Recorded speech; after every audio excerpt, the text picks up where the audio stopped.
कि वास्तविक पत्रकारिता आपकी धरातल पर ही होगी जब आप जनता के बीच में जाएंगे। कि आपको कुछ शारीरिक समस्याएं हो गई थी, तो आप बता सकते हैं आपको ऐसी क्या प्रॉब्लम हो गई थी? असरकारी लेकिन असरकारी, ये क्या है? आपने एक मूवी भी बनाई थी राम राज्य जी। तो इसके पीछे आपकी क्या इच्छा थी? समाज को आप क्या दिखाना चाहते थे? ना यहाँ तक कि इनके परिवारों में 13 श्राद्ध में भी नहीं जाना चाहिए, जिसका मैंने प्रमाण सहित मैंने उल्लेख अपनी किताब में भी किया। तो आप धमकी को और अपने निजी जीवन को बैलेंस कैसे करते हैं? तो चलो उनकी नज़र में हम लोग यूट्यूबर हैं, तो हम यूट्यूबर ही से तो यूट्यूबर ही कर रहे हैं। चाहे वो पंकज सोनी जी हों सागर के, चाहे भूपेंद्र सिंह हो सागर के, या फिर यहाँ के पुष्पेंद्र हों या फिर राघवेंद्र हो, किसी को जब उनकी नज़र में टीचर ही मेहमान है तो फिर बच्चों का भविष्य आप सोच सकते हैं। कुछ दिन पहले मैंने एक पॉडकास्ट किया अपना अश्विन दादा, समर्थ सागर जी महाराज मुनि श्री हैं, जैन मुनि, उनके साथ जो पॉडकास्ट हुआ, उनका जो नॉलेज है, उनका जो ब्रॉड माइंडसेट है कि भगवती मानव कल्याण संगठन के लोग शराब पकड़ लेते हैं लेकिन पुलिस नहीं पकड़ पाती। आपकी टीम में कितने लोग हैं और किस तरीके से टीम को मैनेज करते हैं आप? कि यहाँ पे जो बुंदेलखंड में राजनीति में हम क्यों नहीं आना चाहते? तो आपके जैसे कोई बनना चाहे तो कैसे बन सकता है? हमारे बुंदेली फाइनेंस का मेन प्रश्न रहता है। चाहे वो विश्वनाथ जैसे हों, चाहे अश्विन दादा हों।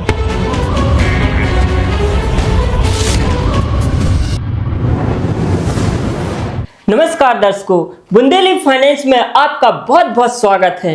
आज हम बुंदेलखंड की एक ऐसी हस्ती से मिलवाने वाले हैं जो आम लोग यानी जो गरीब लोग हैं, जमीनी स्तर पर हैं, जिनके ऊपर ना तो सरकार का ध्यान है ना ही जनप्रतिनिधियों का ध्यान है। उनके लिए कवर करने खुद जाते हैं। लगभग 500 गांव कवर कर चुके हैं और इनकी बहुत बड़ी टीम काम कर रही है जो आम लोगों की समस्याओं को आगे लेके आ रहे हैं। तो दोस्तों, इनकी आकांक्षा है कि हमारे देश में राम राज्य स्थापित हो और इन्होंने एक फिल्म भी बनाई है जिसका नाम है राम राज्य, जो बुंदेलखंड के दिल की धड़कन बन चुकी है।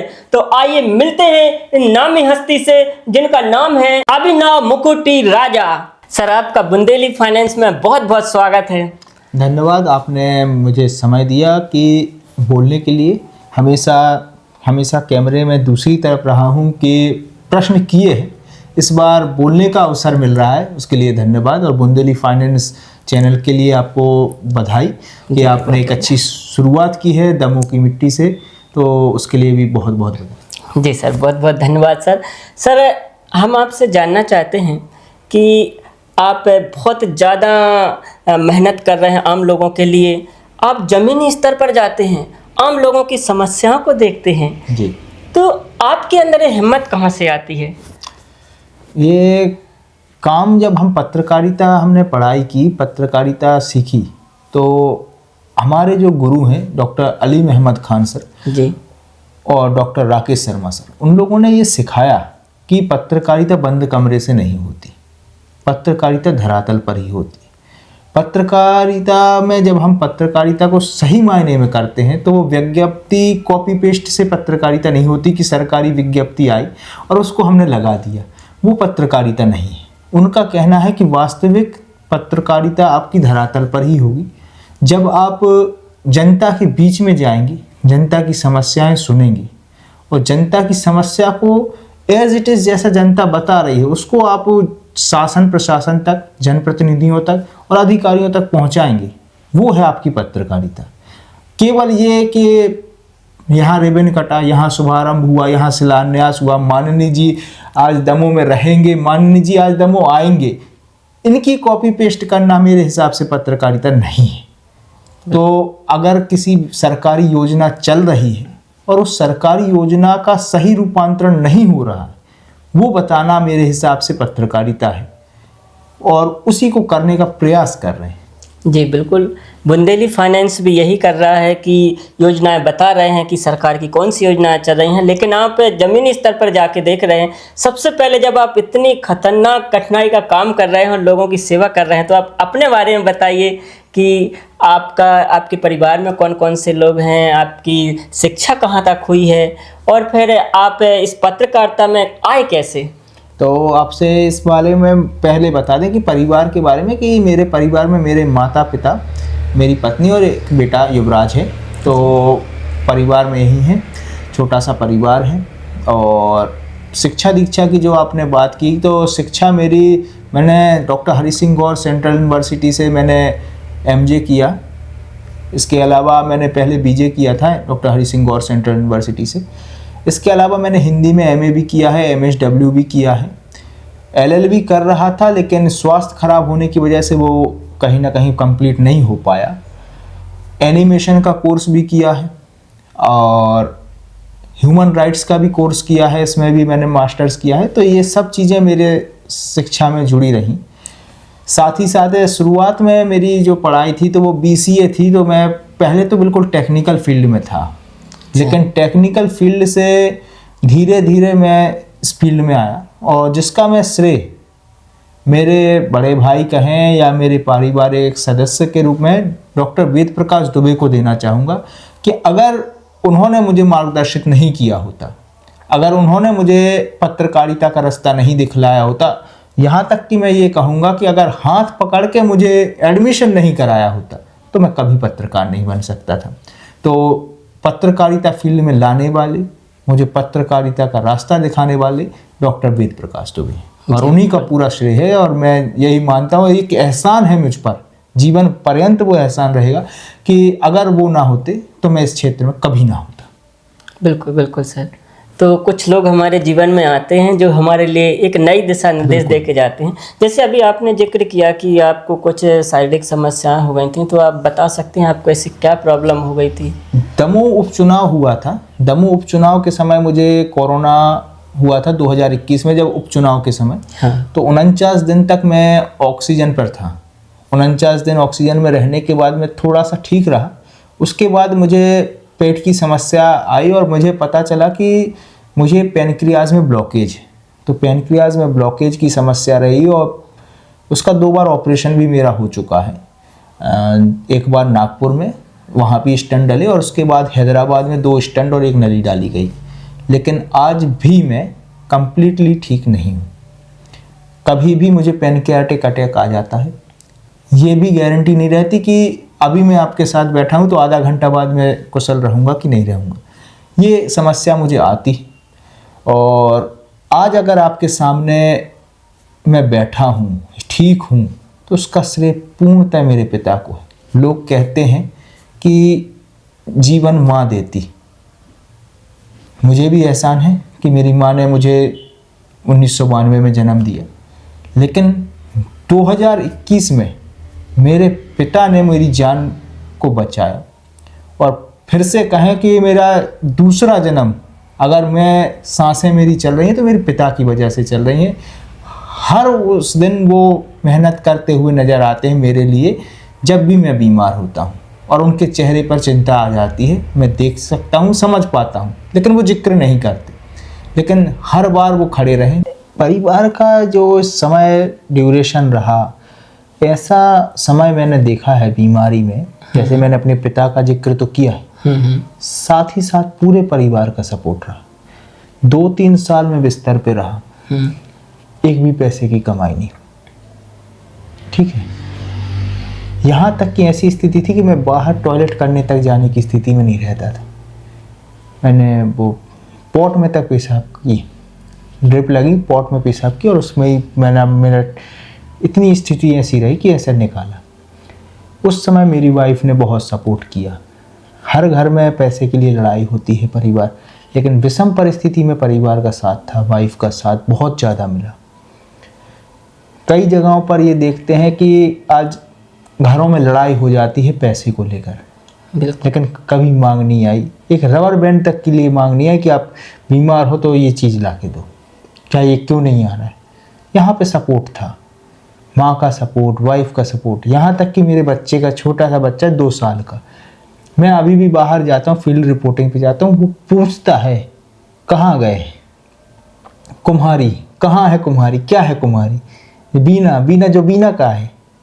तो ये गए हैं। तो ये परिवार का जब तक आपको साथ ना हो तब तक आप कोई भी काम नहीं कर सकते। तो मेरे हिसाब से परिवार बहुत बड़ी चीज़ होती है, और मेरे साथ परिवार का बहुत सपोर्ट रहा।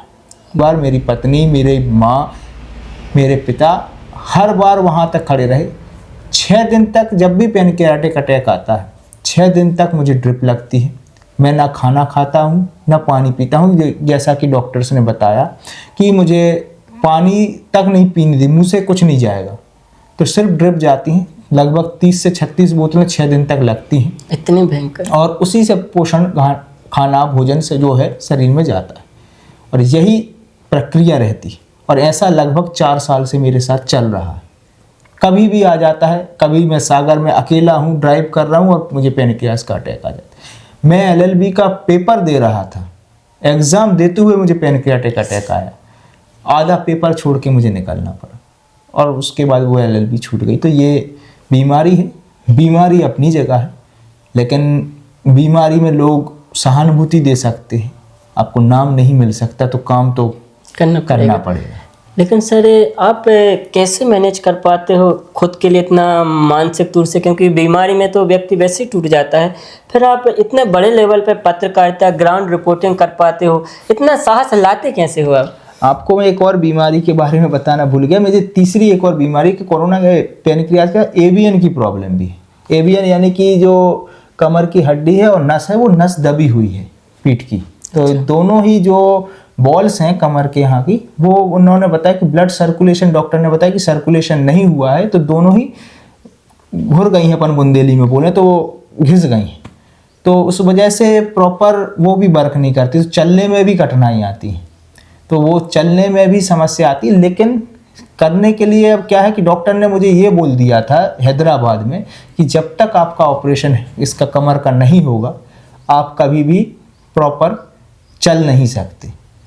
मैं आपको बताऊं कि पिछले हफ्ते मैंने एक डॉक्यूमेंट्री शूट की, जिसके लिए लगभग 7-7.5 किलोमीटर में पैदल गया हूँ ना। वो डॉक्यूमेंट्री देखी है कुम्हारी में, कुम्हारी के घुघरा गांव के लिए हम लोग पैदल गए और पैदल चले। मेरे साथ जितेंद्र जी और चंदन जी भी पैदल गए, तो हम लोग कई गांव तक ऐसे पैदल गए। तो एक और मेडिकल साइंस है, लेकिन आपकी अगर दृढ़ इच्छा शक्ति है कि हमें ये करना है तो करना है, फिर वो वहाँ पे ना आपका साइंस काम करता है, ना आपका कोई भी समस्या काम करती है, ना ही आपका बीमारी काम करती है। अगर आप इच्छा है आपकी कि ये करना है तो फिर करना है। बिल्कुल बिल्कुल सही बात है। अगर परिवार साथ खड़ा हो तो आप किसी भी मुसीबत से लड़के आगे निकल जाते हैं। सर इसके साथ साथ आप ये बताइए कि आपके उसमें एक टैग रहता है असरकारी लेकिन असरकारी, ये क्या है, कैसे आया? और ये जो टैगलाइन है असरकारी किंतु असरकारी, तो हमारा कहना ये है कि हम सरकारी नहीं, क्योंकि हमारा एक एनजीओ भी है, तो नॉन गवर्नमेंट ऑर्गेनाइजेशन है, तो हम असरकारी हैं किंतु असरकारी हैं कि जो हम काम करते हैं वो धरातल पर दिखता है। जिस भी फील्ड पे अपन काम करें उसका काम का असर होता है, और वो ही हमारी टैगलाइन है कि असरकारी, यानी कि हम गवर्नमेंट से नहीं, हमें किसी भी प्रकार का गवर्नमेंट से कोई मद नहीं मिलता है, लेकिन हम जो काम करते हैं वो गवर्नमेंट पर भी असर डालता है। तो असरकारी किंतु असरकारी। सर एक चीज़ और बताइए, जैसे आप आपने जिक्र किया कि आप एनजीओ भी चलाते हैं, तो इस पत्रकारिता के अलावा आप अलग से और क्या क्या करते हैं? पत्रकारिता के अलावा जैसे कि आपने देखा कि मैं किताब लिखता हूँ, फिल्म बना रहा हूँ, तो ये सब चीज़ें तो हो ही गई। इसके अलावा जैसे कि मेरी एक फैक्ट्री है डिस्पोजल की, तो वो भी चल रही, और एक एनजीओ है नो फिकर फाउंडेशन करके, तो वो भी सरकार के साथ काम करता है। कुछ हम सामाजिक काम करते हैं गवर्नमेंट से जुड़े हुए, या फिर कहें कि जागरूकता से जुड़े हुए, तो वो भी एक हमारा काम चल रहा है। तो यही काम है, और इसी को बेहतर करने की कोशिश है कि अगर फैक्ट्री अगर प्रॉपर होती है तो उसको भी आगे बढ़ाने की कोशिश रहेगी। और ये काम तो नो फिकर फाउंडेशन को तो बढ़ाना ही है, तो इसको तो लोगों तक और ज़्यादा पहुंचाना है। जो कि आदिवासी तबके में शिक्षा का अभाव है, वहाँ तक हमें ये काम पहुँचाना है। स्वच्छ भारत अभियान जैसे कि प्रधानमंत्री की बहुत अच्छी पहल है, उसमें हमें हाथ बटाने का प्रयास करना है हमें आगे भविष्य में। ऐसी जो योजनाएं हैं सरकार की, तो उनमें हम आगे काम करने वाले हैं, या फिर करने का प्रयास रहेगा। तो एनजीओ इसीलिए है, तो एनजीओ से अभी तक गवर्नमेंट से मुझे किसी भी प्रकार का कोई सहयोग नहीं मिला। 10 साल होने जा रहे, 2026 में 10 साल हो जाएंगे अप्रैल में। अच्छा। लेकिन कई ऐसे सरकारी एनजीओ हैं जिन्हें 3 साल में ही पैसा मिलने लगता है। सरकारी आपने देखे होंगे बड़े बड़े नेताओं के एनजीओ रहते हैं, एनजीओ से वो ब्लैक का मनी वाइट करते हैं। काफ़ी ऐसा काम होता रहता है। कई ऐसे तालाब रहते हैं जो 10-10 साल में साफ़ नहीं हो पाते। कई ऐसे गऊ अभ्यारण्य रहते हैं जिनमें काम एनजीओ लगे रहते हैं, लेकिन गऊ की सेवा नहीं, खुद की सेवा हो जाती है। ऐसे कई एनजीओ हैं जो कि कई बुंदेलखंड के नाम पर भी कमाई कर रहे हैं, तो वो एक अलग मैटर है। लेकिन हमारे एनजीओ को ना तो हम गवर्नमेंट से कभी हमने कोई पैसा मिला है और ना गवर्नमेंट हमें देती है, क्योंकि अब जब गवर्नमेंट की आलोचना करेंगे, जी हजूरी चाटुकारिता नहीं करेंगे, गवर्नमेंट ऐसे लोगों को क्यों पसंद करेगी। तो ऐसे एनजीओ हम चलाते हैं जो कि असरकारी है लेकिन असरकारी है। सर, जैसे आपने बताया कि इतनी परेशानियों के बावजूद भी आप फील्ड में जाते हैं, डॉक्यूमेंट्री करते हैं, तो एक चीज़ बताइए, आपने ये नो फिकर नाम रखा है अपने यूट्यूब चैनल का, फेसबुक पेज का, वेबसाइट भी है, तो ये प्रेरणा कहाँ से आई? ये कंटेंट या कीवर्ड का आइडिया कैसे आया आपको? आपको वास्तव में डर नहीं लगता कि ये देख के रखा है कि ये ज़्यादा कीवर्ड चलेगा? क्या इसके पीछे राज क्या है? आपको मैं अब सही बताना चाह रहा हूँ कि नो फिकर जो शब्द है, इसका डर से कोई लेना देना नहीं था। जब मैंने सबसे पहले इसको वेबसाइट या आप कह रहे हैं और पेज ये सब बनाए, तो इसका मेरा मकसद था जोक की वेबसाइट बनाना, मजाक की वेबसाइट। और उसकी वेबसाइट पर ही हम काम कर रहे थे। इंदौर में मेरे एक मित्र हैं अर्पित मीणा करके, उनके साथ इस पर डिस्कस हुआ और एक अमित टोटेजा करके उन लोगों से चर्चा हुई और उनसे बातचीत करते हुए ही बाद में ये नाम मुझे आया और उसको रजिस्टर्ड किया। तो ये नाम रजिस्टर्ड हुआ था जोक की वेबसाइट, नो फिकर, सिर्फ हंसाने के लिए। लेकिन बातचीत चलती गई तो मजाक तो बहुत दूर हो गया, फिर वो धीरे धीरे न्यूज़, सोशल वर्क और फिर एनजीओ सब में तब्दील हुआ। वो एक अलग पूरा चीज़ बन गई, जो बनाना चाह रहे थे वो नहीं बन पाया। तो जोक से स्टार्ट हुआ था ये। बिल्कुल कॉमेडी पे बात थी कि हम लोग कॉमेडी की वेबसाइट, जोक की वेबसाइट बनाना चाह रहे थे। और इसमें जोक के पोस्टर्स, उस समय मीम्स स्टार्ट नहीं हुए थे, 2015-16 की बात मैं कर रहा हूँ, आज से लगभग 10 साल पहले। तो उस समय ये नाम रजिस्टर्ड हुआ था, उस समय ये नाम आया था, आज से 10 साल पहले। जोक से चलते थे उस टाइम, जोक से स्टार्ट किए थे और हम लोगों ने भी इसमें जोक से स्टार्ट किए थे। लेकिन जोक्स के साथ वो न्यूज़ चालू हुई, फिर न्यूज़ के साथ फिर मैंने जर्नलिज्म का कोर्स किया और फिर कोर्स के बाद बिल्कुल रास्ता ही बदल गया। तो नो फिकर इसीलिए था कि सिर्फ नाम इसीलिए दिया गया था कि सिर्फ लोगों को हंसाएं और इसमें शुद्ध मनोरंजन देना चाह रहे थे। जी सर, आपने जैसे बताया कि आपने डॉक्यूमेंट्री भी बनाई, तो जैसे यहाँ पे एक प्रश्न निकल के आता है कि कुछ चीज़ें ऐसी हैं जो डॉक्यूमेंट्री हमने भी देखी है कि जैसे हम भी बताते हैं कि भाई सरकारी योजना ये वाली आई है, लाडली बहना का पैसा ऐसे मिलेगा, पीएम किसान का ऐसा मिलेगा, और भी पशुपालन से रिलेटेड बहुत सारी योजनाएं जो बुंदेली फाइनेंस में बताई जाती हैं। तो क्या आपने ज़मीनी स्तर पे देखा कि वैसा हो रहा है कि वो कागजी बस है? कितना अंतर पाया आपने? जैसे कि आपने जैसे बताया, ज़मीन पर वो चीज़ें नहीं पहुंचती। खासकर जैसे प्रधानमंत्री नरेंद्र मोदी ने एक बहुत अच्छी योजना चलाई, आवास योजना। बिल्कुल, हर व्यक्ति को छत देने की उन्होंने बात की और वो मिलना भी चाहिए। सरकार इसके लिए पैसा भी देती है, प्रॉपर योजना के लिए क्रियान्वयन किया गया है। मैं इसमें सरकार की विफलता बहुत कम मानता हूँ कि सरकार ने ये योजना बहुत अच्छी बनाई है, क्योंकि हम पहले देखते थे कि पक्की छत के लिए व्यक्ति बहुत जूझता था, लेकिन अब हम देखते हैं कि गांव-गांव में पक्की छत मिल रही है। लेकिन पक्की छतें मिली किसको है? आप ये चीज़ है कि जो बहुत बड़े लोग हैं जो रिश्वत देने के लिए तैयार है, 5,000, 10,000, 15,000, ये एक बड़ी समस्या है कि रिश्वत जो दे देता है उसको तो मिल जाती, लेकिन जो व्यक्ति आज भी झोपड़ी में रह रहा है, चाहे वो आदिवासी तबका हो, चाहे SC/ST तबका हो, चाहे आपका गरीब किसी भी वर्ग का हो, लेकिन जो व्यक्ति रिश्वत नहीं दे पा रहा तो उसकी सुनवाई नहीं, उसको वो आवास योजना का लाभ नहीं मिल रहा। ये एक बहुत बड़ी समस्या है। इस समस्या इसको मैं थोड़ा सा बताना चाहूँगा क्योंकि गांव बहुत कुछ देखे हैं। एक और इसमें एक बहुत बड़ी समस्या है कि गांव में पैसा 1,30,000 रुपया दिया जाता है, बिल्कुल, और शहर में वो 2.5 लाख दिया जाता है। क्या गांव में रहने वाले को सस्ता सीमेंट मिलता है, सस्ती रेत मिलती है, सस्ती ईंट मिलती है, सस्ता लोहा मिलता है? उसको तो ट्रांसपोर्टेशन ज़्यादा लगता है, वो तो शहर से खरीद के गांव तक ले जाता है। तो उसको पैसा ज़्यादा लगता है। लेकिन सरकार की योजना है कि शहर में हम ज़्यादा पैसा दे रहे हैं, गांव में कम दे रहे हैं, जबकि गांव में उसको पैसा ज़्यादा मिलना चाहिए। ज़्यादा ना भी मिले तो कम से कम बराबर तो मिले। आप कैसे कह सकते हो कि गांव में सस्ता पे काम हो जाता है? क्या सीमेंट एसीसी वाले अलग देते हैं, माइसेम वाले अलग देते हैं, गांव वालों को सस्ता दे रहे हैं, शहर वालों को महंगा दे रहे हैं? सब जगह सेम चल रहा है वो तो। क्या अंबुजा सीमेंट सस्ता आता है? क्या लोहे का रेट कम हो जाता है? लेकिन सरकार है तो मोदी है तो मुमकिन है।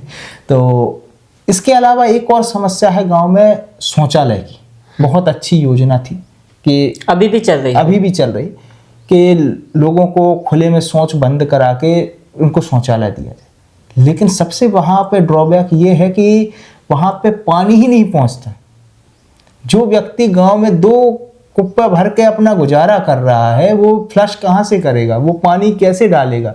टंकी में पानी पहुँचेगा कैसे? नल जल योजना लगी हैं, लेकिन पानी 3 दिन 4 दिन में पहुँच रहा है, तो वो स्टोर करके शौचालय के लिए रखेगा कि अपना दैनिक खर्चा चलाएगा? अब तो शौचालय में आप अधिकांश देखना 80% शौचालय में कंडे भरे मिलेंगे आपको। कई जगहों पे तो मैंने ये देखा है कि उन्होंने गुमटी बना ली, वहाँ पे चाय बिक रही है, शौचालय का वो हटा दिया है। कई जगहों पर हमने देखा छोटी सी किराने की दुकान खुल गई। गांव की बात कर रहा हूँ, और वो आपको देखने में मिल जाएंगे गांव में। तो जो योजना ऊपर से बन रही है उसका नीचे कितना क्रियान्वयन हो रहा है, वो एक बड़ी समस्या है।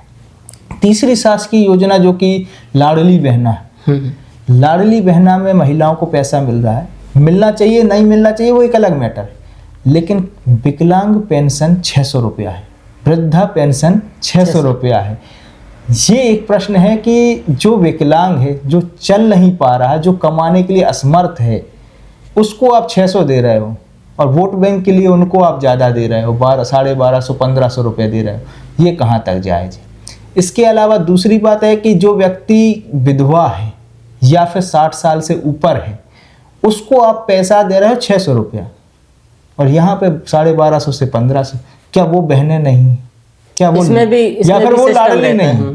इसमें भी रहता है कि इतना राज्य सरकार देगी, इतना केंद्र सरकार, 600 में भी। हाँ, तो क्या वो महिलाएं विधवा हैं या फिर विकलांग हैं, उनको आप पैसा कम दे रहे हो? क्या वो लाडली नहीं है? बिल्कुल, वो भी देश की हैं, वो भी वोटर हैं। या तो आप समतुल्य कीजिए कम से कम, या फिर सबको बराबर तो कम से कम कीजिए ही। उनको तो ज़्यादा मिलना चाहिए, विकलांग को या विधवा महिलाओं को। बुजुर्ग हम देख रहे हैं कि बुजुर्ग लोग 600 रुपया पा रहे हैं। अभी मैंने एक गांव में कवर किया, मुहली करके कुम्हारी क्षेत्र में, वहाँ पे बुजुर्ग बता रहे हैं कि उनको पेंशन 600 रुपया मिलती है, और वो परेशान है इस चीज़ के लिए। 600 रुपये में आज के समय में क्या गुजारा होगा?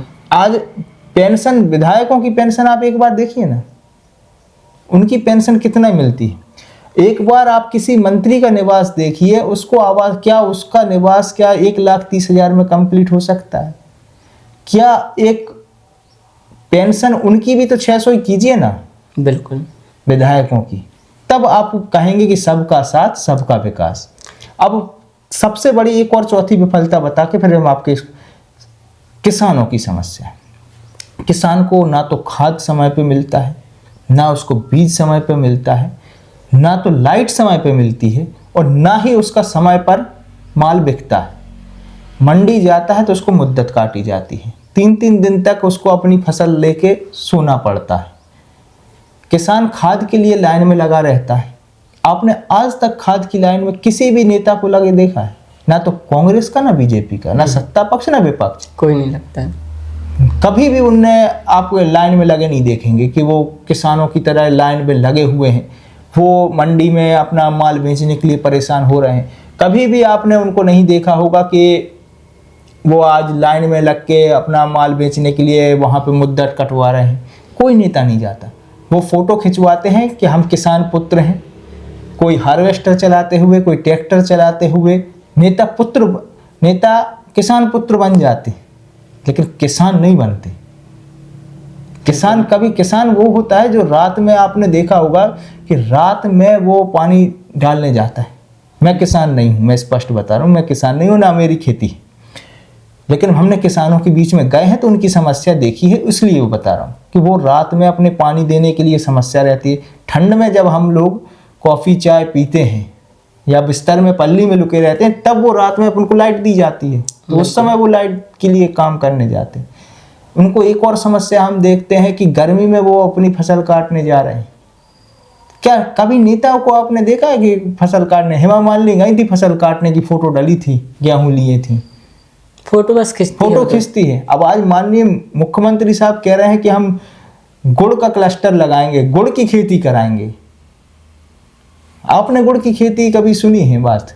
ऐसी बातें कर रहे हैं। तो शिवराज जी ने एक बहुत अच्छा भाषण दिया था। उन्होंने कहा था कि जो व्यक्ति धरातल पर खेती की नहीं है उसको धरातल पे खेती के बारे में पता नहीं होगा। बिल्कुल ठीक है। तो ये शिवराज, जो व्यक्ति खेत में जाएगा उसको पता होगा कि अरहर की दाल कौन सी है, मूंग की दाल कौन सी है, सोयाबीन क्या है और चना क्या है। मैं नहीं हूँ किसान, मुझे नहीं है पता, मैं स्पष्ट बोलता हूँ, मैं ये सर्व ज्ञानी नहीं हूँ, लेकिन उनकी समस्या देखी है किसानों की। वो पानी के लिए जूझते हैं, बिजली के लिए जूझते हैं, खाद के लिए जूझते हैं, बीज के लिए जूझते हैं, यहाँ तक कि अपनी फसल बेचने के लिए भी जूझते हैं। लेकिन सरकारी योजनाएं सिर्फ नाम पर किसान हितैषी हैं, चाहे दोनों पक्ष हों, चाहे सत्ता पक्ष हो या विपक्ष हो, किसान की कोई नहीं। सर, आपकी बातों से एक बात सामने आती है कि जो हमारे देश का बहुत बड़ा पिलर है, स्तंभ है, सोशल मीडिया या बोलना चाहिए नेशनल जो अपनी न्यूज़ टीम है, वो बिल्कुल सोई हुई है। क्या वो इस लेवल पे काम नहीं कर रही? नेशनल मीडिया नहीं करती है, मीडिया काम करती है, ऐसा नहीं है। कई बहुत अच्छे पत्रकार हैं जो बहुत अच्छा काम करते हैं, लेकिन हमारी जो जनता है वो देखना ही नहीं चाहती। उनको हिंदू मुसलमान की डिबेट में बहुत मज़ा आता है। आप देखना कि जब किसान दिल्ली में 1 साल से ज़्यादा उन्होंने धरना दिया, सीएए के लिए लोगों ने धरना दिया, आप देखोगे कि ऐसे कई मुद्दे रहे जिस पर निठारी हत्याकांड, निर्भया हत्याकांड मीडिया ने दिखाया, कई ऐसी चीज़ें, लेकिन लोगों ने उसको पसंद ही नहीं किया। लोगों को मजा काहे में आ रहा है? यूक्रेन और रसिया की लड़ाई में। यूक्रेन और रसिया से आपका कोई लेना देना नहीं है, लेकिन लोगों को पता करना कि ट्रंप ने क्या बोल दिया, किम जोंग क्या खाता, किम जोंग के बारे में बताते हैं। तो उसमें लोगों को जो टीआरपी जिसमें मिलेगी उसको लोग पसंद करेंगे। लेकिन जैसे आज रविश कुमार है, रविश कुमार के आप देखना व्यूज़ क्या आ रहे हैं, प्रॉपर यूट्यूब पे भी आ गए वो, बिल्कुल, लेकिन आप रविश कुमार को बंद नहीं कर पाए। आपने देखा होगा कि अभी फिल्म अभिनेता धर्मेंद्र का निधन हुआ, उससे पहले उनके निधन की खबरें उड़ गई थी, बहुत ज़्यादा। ठीक है, तो उसके बाद जनता ने क्या जवाब दिया? आज तक की एक प्रसिद्ध एंकर हैं अंजना ओम कश्यप, उनके फर्जी निधन की पोस्टें सोशल मीडिया पे भरमार आ गई थी कि आपने फेक न्यूज़ चलाई। तो जनता अगर सही न्यूज़ और गलत न्यूज़ में चॉइस करने लगे, जनता रील से निकल के रियल पे आ जाए, तो मीडिया भी दिखाएगी। लेकिन जनता का सपोर्ट भी चाहिए कि रील और रियल में आपको चाहिए कि क्या चाहिए। आपको चुनना होगा कि आपको रोजगार देख की समस्या के बारे में सुनना है कि क्रिकेट टूर्नामेंट देखना है।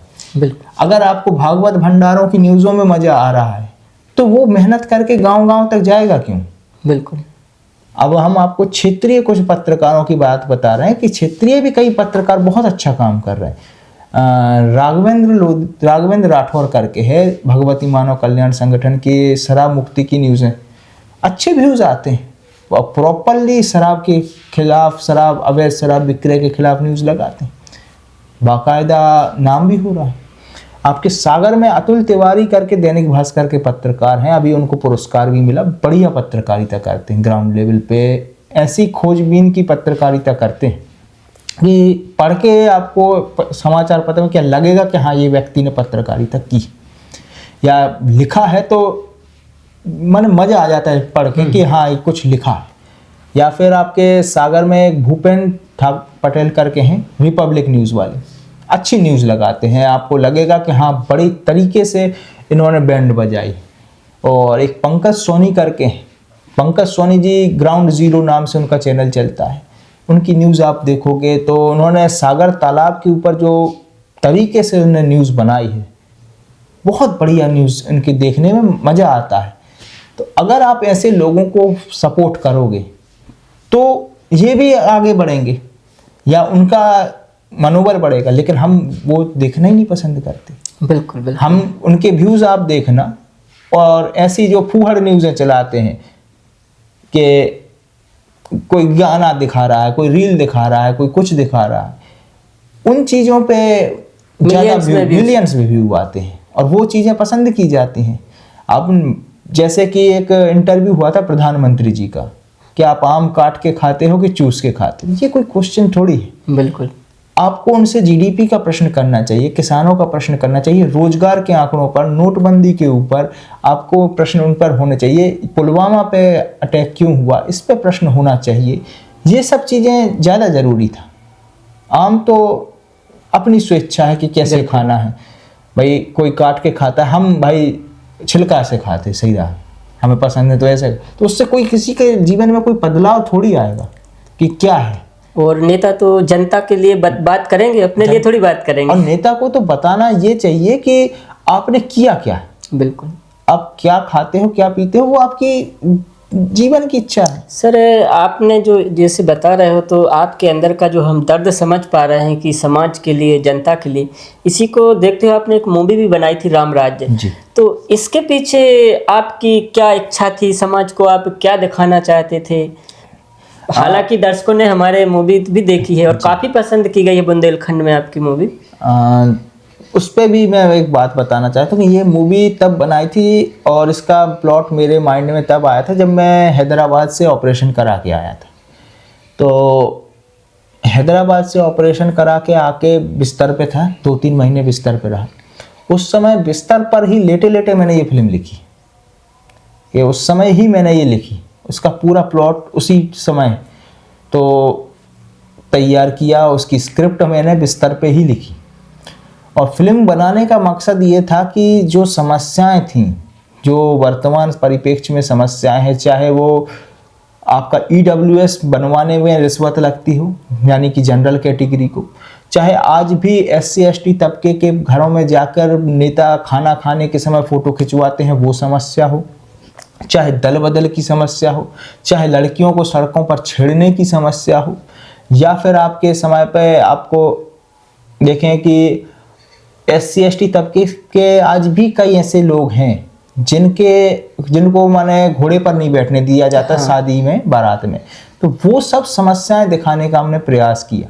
लेकिन मेन मकसद इस फिल्म को दिखाने का था कि हम इसमें दल बदल को दिखाएं। दल बदल जिस प्रकार से घटिया तरीके से हुआ है मध्य प्रदेश में, मैं घटिया शब्द को बार बार दोहराऊंगा और पुरजोर तरीके से, कि इसमें व्यक्ति ने उन सभी लोगों को धोखा दिया जिनने मतदान किया था, चाहे उसने उनको वोट दिया हो चाहे ना दिया, आपने उनको धोखा दिया। और ऐसे लोगों को ब्लैक लिस्टेड किया जाना चाहिए। बिल्कुल। इनका सामाजिक बहिष्कार होना चाहिए, केवल राजनीतिक नहीं, सामाजिक बहिष्कार। ना तो इनको शादियों में बुलाया जाए, ना ही इनके साथ कोई उठना बैठना हो, ना धार्मिक आयोजन में हो, ना यहाँ तक कि इनके परिवारों में 13 श्राद्ध में भी नहीं जाना चाहिए। मैं इतनी जोर से बात बोल रहा हूँ क्योंकि इनने उन वोटरों के साथ अपमान किया जिनने वोट डाली और उनको चुना, उनके साथ विश्वासघात किया। उनने एक उम्मीद के साथ इनको चुना था कि ये हमारा विकास करेंगे, एक मन में स्वप्न था कि हमने इनको वोट दिया है तो ये हमारा कुछ भला करेंगे, हमारे जीवन में परिवर्तन लाएंगे, विकास करेंगे, कुछ विकास करेंगे। लेकिन विकास तो दूर की बात है, कोरोना काल जैसी स्थिति में जब लोग जूझ रहे थे, माने लाखों लोग, करोड़ों लोग सिर्फ एक वक्त की रोटी के लिए जूझ रहे थे, उस समय ये लोग बेंगलुरु की रिसोर्ट में बिके थे। बेंगलुरु की रिसोर्ट में इन्होंने अपना त्याग पत्र दिया था। आप सोचिए कि कोरोना जैसी महामारी के समय स्वास्थ्य मंत्री मध्य प्रदेश में नहीं थे। और एक बात और आपको बता दूं कि उस समय जो लॉकडाउन लगा था और देर हुई थी, उसको अब 2020 में जो देरी हुई थी लॉकडाउन को लगाने, मोदी जी ने जो फुल लॉकडाउन लगाया था, वो भी मध्य प्रदेश की सरकार गिराने के लिए लेट हुआ था, जिसका मैंने प्रमाण सहित मैंने उल्लेख अपनी किताब में भी किया। जी। तो ऐसे लोगों की वजह से, ऐसे लोगों को बताने की वजह से मैंने राम राज्य फिल्म बताई कि कितने घटिया स्तर पर हमारे जनप्रतिनिधि हैं, और वो चुनाव में फिर से जीत के आ जाते हैं, फिर से जीतते हैं और भारी बहुमत से जीतते हैं, क्योंकि हमारे क्षेत्र में, हमारे मध्य प्रदेश में सिर्फ जातिवाद चलता है, योग्यता नहीं। बिल्कुल बिल्कुल, ऐसी कई समस्याएं हैं, जैसे अपने जातिवाद का बोला तो कुछ धार्मिकवादी भी चलती है। बिल्कुल। तो आपने जो पुस्तक का जिक्र किया है, अपनी पुस्तक के बारे में दर्शकों को बताइए थोड़ा। ये पुस्तक जो मैंने लिखी है, ये कम से कम मेरी 4 या 5 साल की मेहनत है। जी। ये मैंने लगभग लिखना शुरू किया था और 2018 के करीब मैंने लिखना शुरू किया। जी। तो लगभग 6-7 साल लगे मुझे। तो इसमें आंकड़े भी मैंने रखे हैं, नोटबंदी का आंकड़ा भी रखा है कि नोटबंदी में किस प्रकार का भ्रष्टाचार हुआ, वो बताने की कोशिश की है। जातिवाद के ऊपर बताने की, अवैध शराब के बारे में बताने का प्रयास किया कि शराब कैसे, धर्म पर भी लिखा है, धर्म में कुछ कुरीतियां हैं उनके ऊपर भी लिखा है, और राजनीतिक विषय तो है ही है, किस प्रकार से राजनीति में घटिया स्तर पे आ जाते हैं लोग, वो भी बताने का प्रयास किया है।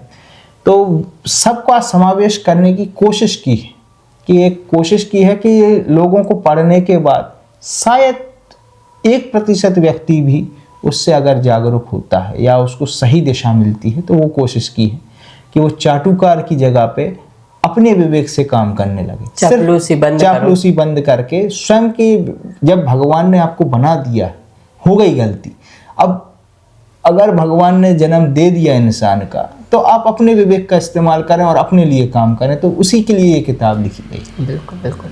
तो दर्शक ये पुस्तक कैसे पढ़ सकते हैं, कैसे मंगा सकते हैं? मेरे फेसबुक पेज पर मैंने फ्री ऑफ कॉस्ट इसके पूरे पेजेस डाल दिए, अपलोड है, फ्री ऑफ कॉस्ट। अपने मेरे फेसबुक पेज पे जाके वो पढ़ सकते हैं। मैंने इसका कोई शुल्क इसीलिए नहीं रखा कि हर व्यक्ति पढ़ सके।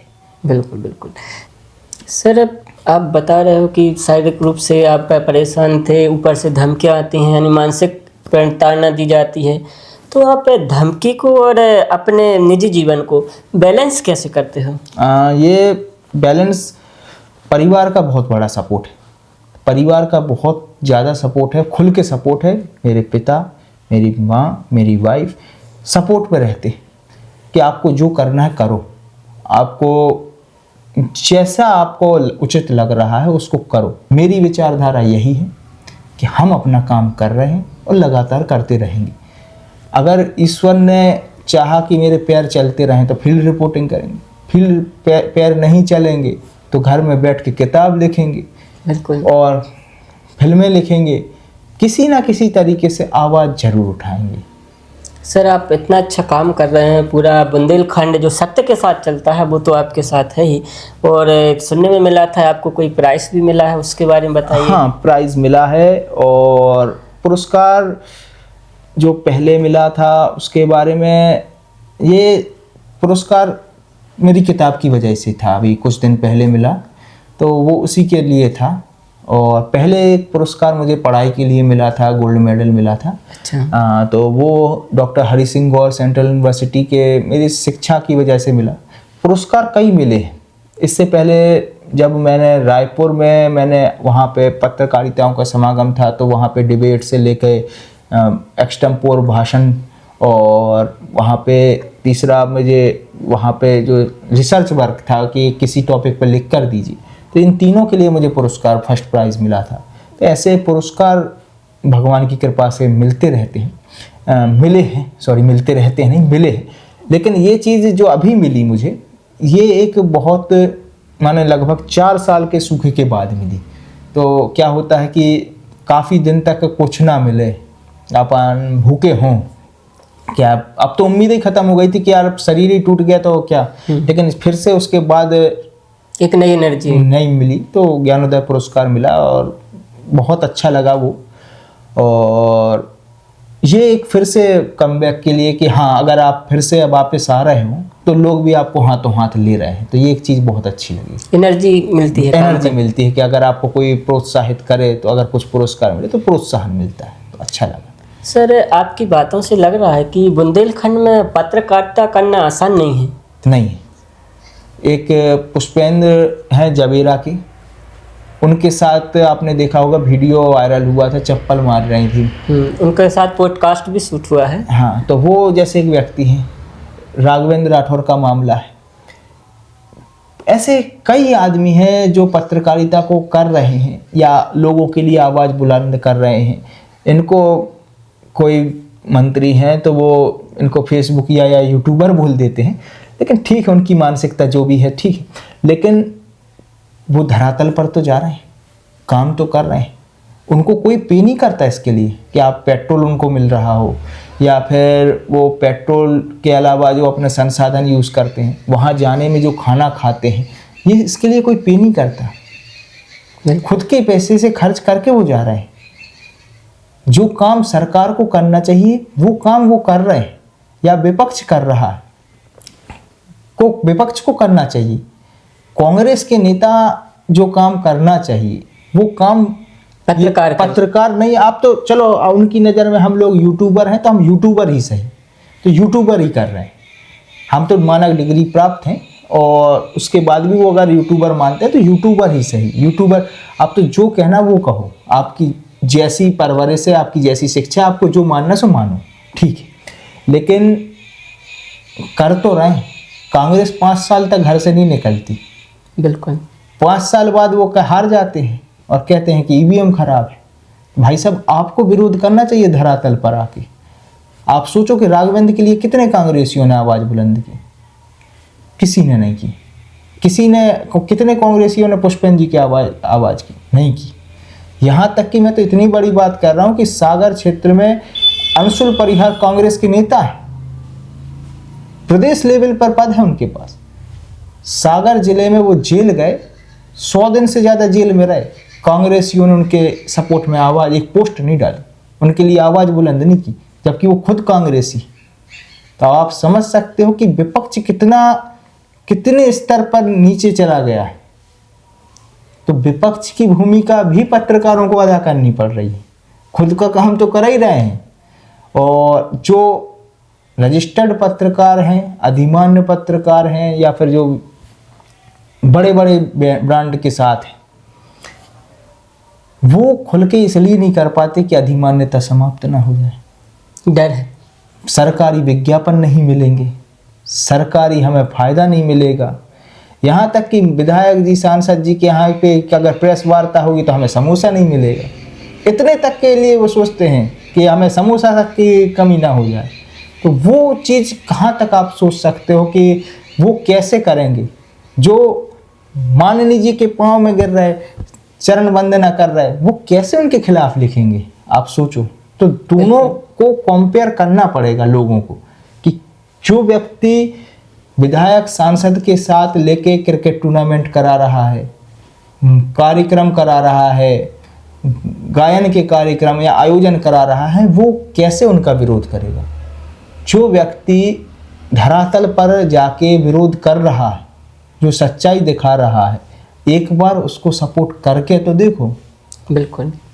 वो सपोर्ट अगर उनको मिलता है, मैं अकेले अपनी बात नहीं कर रहा हूँ, मैं उन सभी की बात कर रहा हूँ, चाहे वो पंकज सोनी जी हो सागर के, चाहे भूपेंद्र सिंह हो सागर के, या फिर यहाँ के पुष्पेंद्र हो, या फिर राघवेंद्र हो, किसी को भी इनको करो तो आप सपोर्ट, बाकायदा रिजल्ट आएगा। बिल्कुल बिल्कुल। सर, यहाँ पे एक चीज़ निकल के आती है, फिर यहाँ की जो शिक्षा व्यवस्था है या फिर यहाँ का जो प्रशासन चल रहा है, इस हिसाब से हमारे देश के या हमारे बुंदेलखंड के युवाओं का भविष्य कैसे होगा? शिक्षा में तो माननीय शिक्षा मंत्री, स्कूली शिक्षा मंत्री कहते हैं कि अतिथि शिक्षक तो मेहमान है। तो जब उनकी नज़र में टीचर ही मेहमान है तो फिर बच्चों का भविष्य आप सोच सकते हो। बच्चों को आज सबसे ज़्यादा नुकसान अगर किसी चीज़ का हो रहा है तो वो है मध्याह्न भोजन। छोटे बच्चों की बात कर रहे हैं, तो वो बच्चे छोटे शुरू से स्कूल की जहाँ पे कॉपी किताब होनी चाहिए, उस बस्ते में वो अपनी थाली लेके जाते हैं। अब आप सोचिए कि मतलब स्कूलों में भेदभाव किया जा रहा है? नहीं, भेदभाव बिल्कुल नहीं हो रहा। मैं ये बात कह रहा हूँ कि पढ़ाई पे ध्यान ही नहीं है। अच्छा। उनको तो मध्याह्न भोजन के ऊपर पूरा टाइम उनका स्पेंड होता है कि अभी थोड़ी देर में हमें खाना मिलेगा, कि क्योंकि गरीबी भी बहुत ज़्यादा है, ये एक समस्या तो है ही, तो खाना तो वो प्रॉपर मिल नहीं पाता। मध्याह्न भोजन की लालसाई में बैठे रहते हैं बच्चे, और मध्याह्न भोजन की उम्मीद में ही उनका आधा टाइम स्पेंड हो जाता है। बच्चे को पढ़ाई प्रॉपर हो ही नहीं पा रही। दूसरी चीज़ है कि अशिक्षा इतनी ज़्यादा है कि उनके पेरेंट्स भी उनको प्रॉपर नहीं पढ़ा पा रहे। दूसरी चीज़ ये तो हुई गरीब तबके की बात कि जो व्यक्ति आर्थिक रूप से कमज़ोर है। बड़ा वर्ग जो है वो कॉन्वेंट की तरफ भाग रहा है, इंग्लिश मीडियम की तरफ भाग रहा है, उसको हिंदी बिल्कुल नहीं आती। आप जितने भी आप देखोगे कि इंग्लिश मीडियम स्कूल के बच्चे हैं, उनकी हिंदी बहुत कमज़ोर होती है, बहुत वीक हो गई, बहुत वीक हो गई। वो आप एक शब्द बोलते हैं मीन्स ऐसे ही करते रहते हैं। अब ये समस्या आपको बहुत ज़्यादा देखने को मिलेगी। तो आप आके अज्ञान से ज्ञान के ज्ञान तक वो पहुँचे ही नहीं पा रहे हैं, वो एक बहुत बड़ी समस्या है। और जब यही अंग्रेजी मीडियम के बच्चे, आप सोचना कि वो बच्चे पढ़ के निकलते हैं और फिर वो कंपटीशन की तैयारी में पहुंचते हैं तो हिंदी में वो फेल होते हैं। उत्तर प्रदेश, बिहार, इनके बच्चे इसलिए ज़्यादा सिलेक्ट होते हैं कि वो हिंदी पे ज़्यादा काम करते हैं। हमारे यहाँ मध्य प्रदेश या बुंदेलखंड में दिखावा ज़्यादा है। बच्चों को इंग्लिश मीडियम में पहुँचाना है, उनसे पी लीजिए की जगह पे आप कहोगे कि ड्रिंक करो, ईट करो। अरे प्रॉपर या तो आप इंग्लिश में बात करो या हिंदी में बात करो। अगर हिंदी आती है तो हिंदी में भी आपको अच्छा बात कर सकते हैं। ऐसा नहीं है कि आपको उसके लिए अंग्रेजी की ज़रूरत है। आपको जो भाषा आती है उस पर अगर आपकी कमांड है तो आप उसमें आगे बढ़ाइए ना, आपको अंग्रेजी की ज़रूरत ही क्यों है। लेकिन हमारे देश की ये बहुत अच्छी नरेंद्र मोदी जी ने एक पहल की कि हिंदी में भी पाठ्यक्रम बनाने की कोशिश कर रहे हैं और लाने का भी प्रयास कर रहे हैं, जिसमें अभी शायद एक अटल बिहारी वाजपेयी यूनिवर्सिटी खुली है। मैं कंप्लीटली उसके बारे में नहीं जानता, लेकिन वो हिंदी में कोर्सेस लाने की कोशिश कर रहे हैं। तो ऐसी चीज़ें, जैसे कि अब आप सोचिए कि अंग्रेजी में आप पूरी चिकित्सा प्रणाली, अंग्रेजी में आप पूरे विषयों को ला रहे हैं, इंजीनियरिंग ला रहे हैं, तो इंजीनियरिंग के अधिकांश छात्र सरस्वती गाइड पढ़ के, गुटका पढ़ के, उसको पढ़ के रट के 2 दिन बाद पेपर दे के पास हो जाते हैं, फिर नौकरी नहीं मिलती क्योंकि स्किल्ड है ही नहीं ना, आपको स्किल पता ही नहीं है। कई ऐसे इंजीनियरिंग के छात्र मैं जानता हूँ कंप्यूटर साइंस के, जो कंप्यूटर साइंस के इंजीनियरिंग करने के बाद प्रॉपर कंप्यूटर चालू नहीं करना जानते, और उनकी डिग्री जो है वो 70% से ऊपर की है, रट के पास हो। और उनकी गलती नहीं है क्योंकि उनको कॉलेजेस में पढ़ाया ही नहीं जाता, और कॉलेजेस में इसलिए नहीं पढ़ाया जाता क्योंकि पूरा कोर्स अंग्रेजी में है। बिल्कुल अंग्रेजी में, हाँ वो बेचारे हिंदी मीडियम से गए हैं, वो अंग्रेजी उतनी अच्छी नहीं है उनकी, और टीचरों की भी नहीं है। सबसे बड़ी समस्या तो यहाँ पे आती है कि जो टीचर लगाए जाते हैं, आप एक बार सोचिए कि जो प्राइवेट अंग्रेजी मीडियम के जो टीचर हैं, मात्र 2000 रुपया में वो पढ़ा रहे हैं। बिल्कुल, दिहाड़ी मजदूर से भी कम में वो पढ़ाते हैं। कैसे घर उनका चलता हो, ये एक बहुत बड़ी सोचने की बात है, विडंबना है। हाँ, कि ये आप एक टीचर रख रहे हो, उसको प्रॉपर आप गाइड करवाइए, टीचर को भी आप गाइडेंस दिलवाइए और प्रॉपर सैलरी दीजिए। टीचर रिजल्ट ला के देंगे। ऐसा नहीं कि गांव-गांव में अच्छे टीचर हैं, बिल्कुल, लेकिन आप उनको पे ही नहीं करते, तो वो क्यों मेहनत करें? जितना आप पे करोगे उतनी मेहनत करेंगे। सर यहाँ पे एक सवाल और निकल के आता है, जैसे हम अभी बुंदेलखंड में रहते हैं तो लोग बुंदेली भाषा को महत्व नहीं दे रहे। आपने भी अभी जिक्र किया कि छोटे छोटे बच्चों को इंग्लिश सिखा रहे हैं, हिंदी तक भुलवा दी है।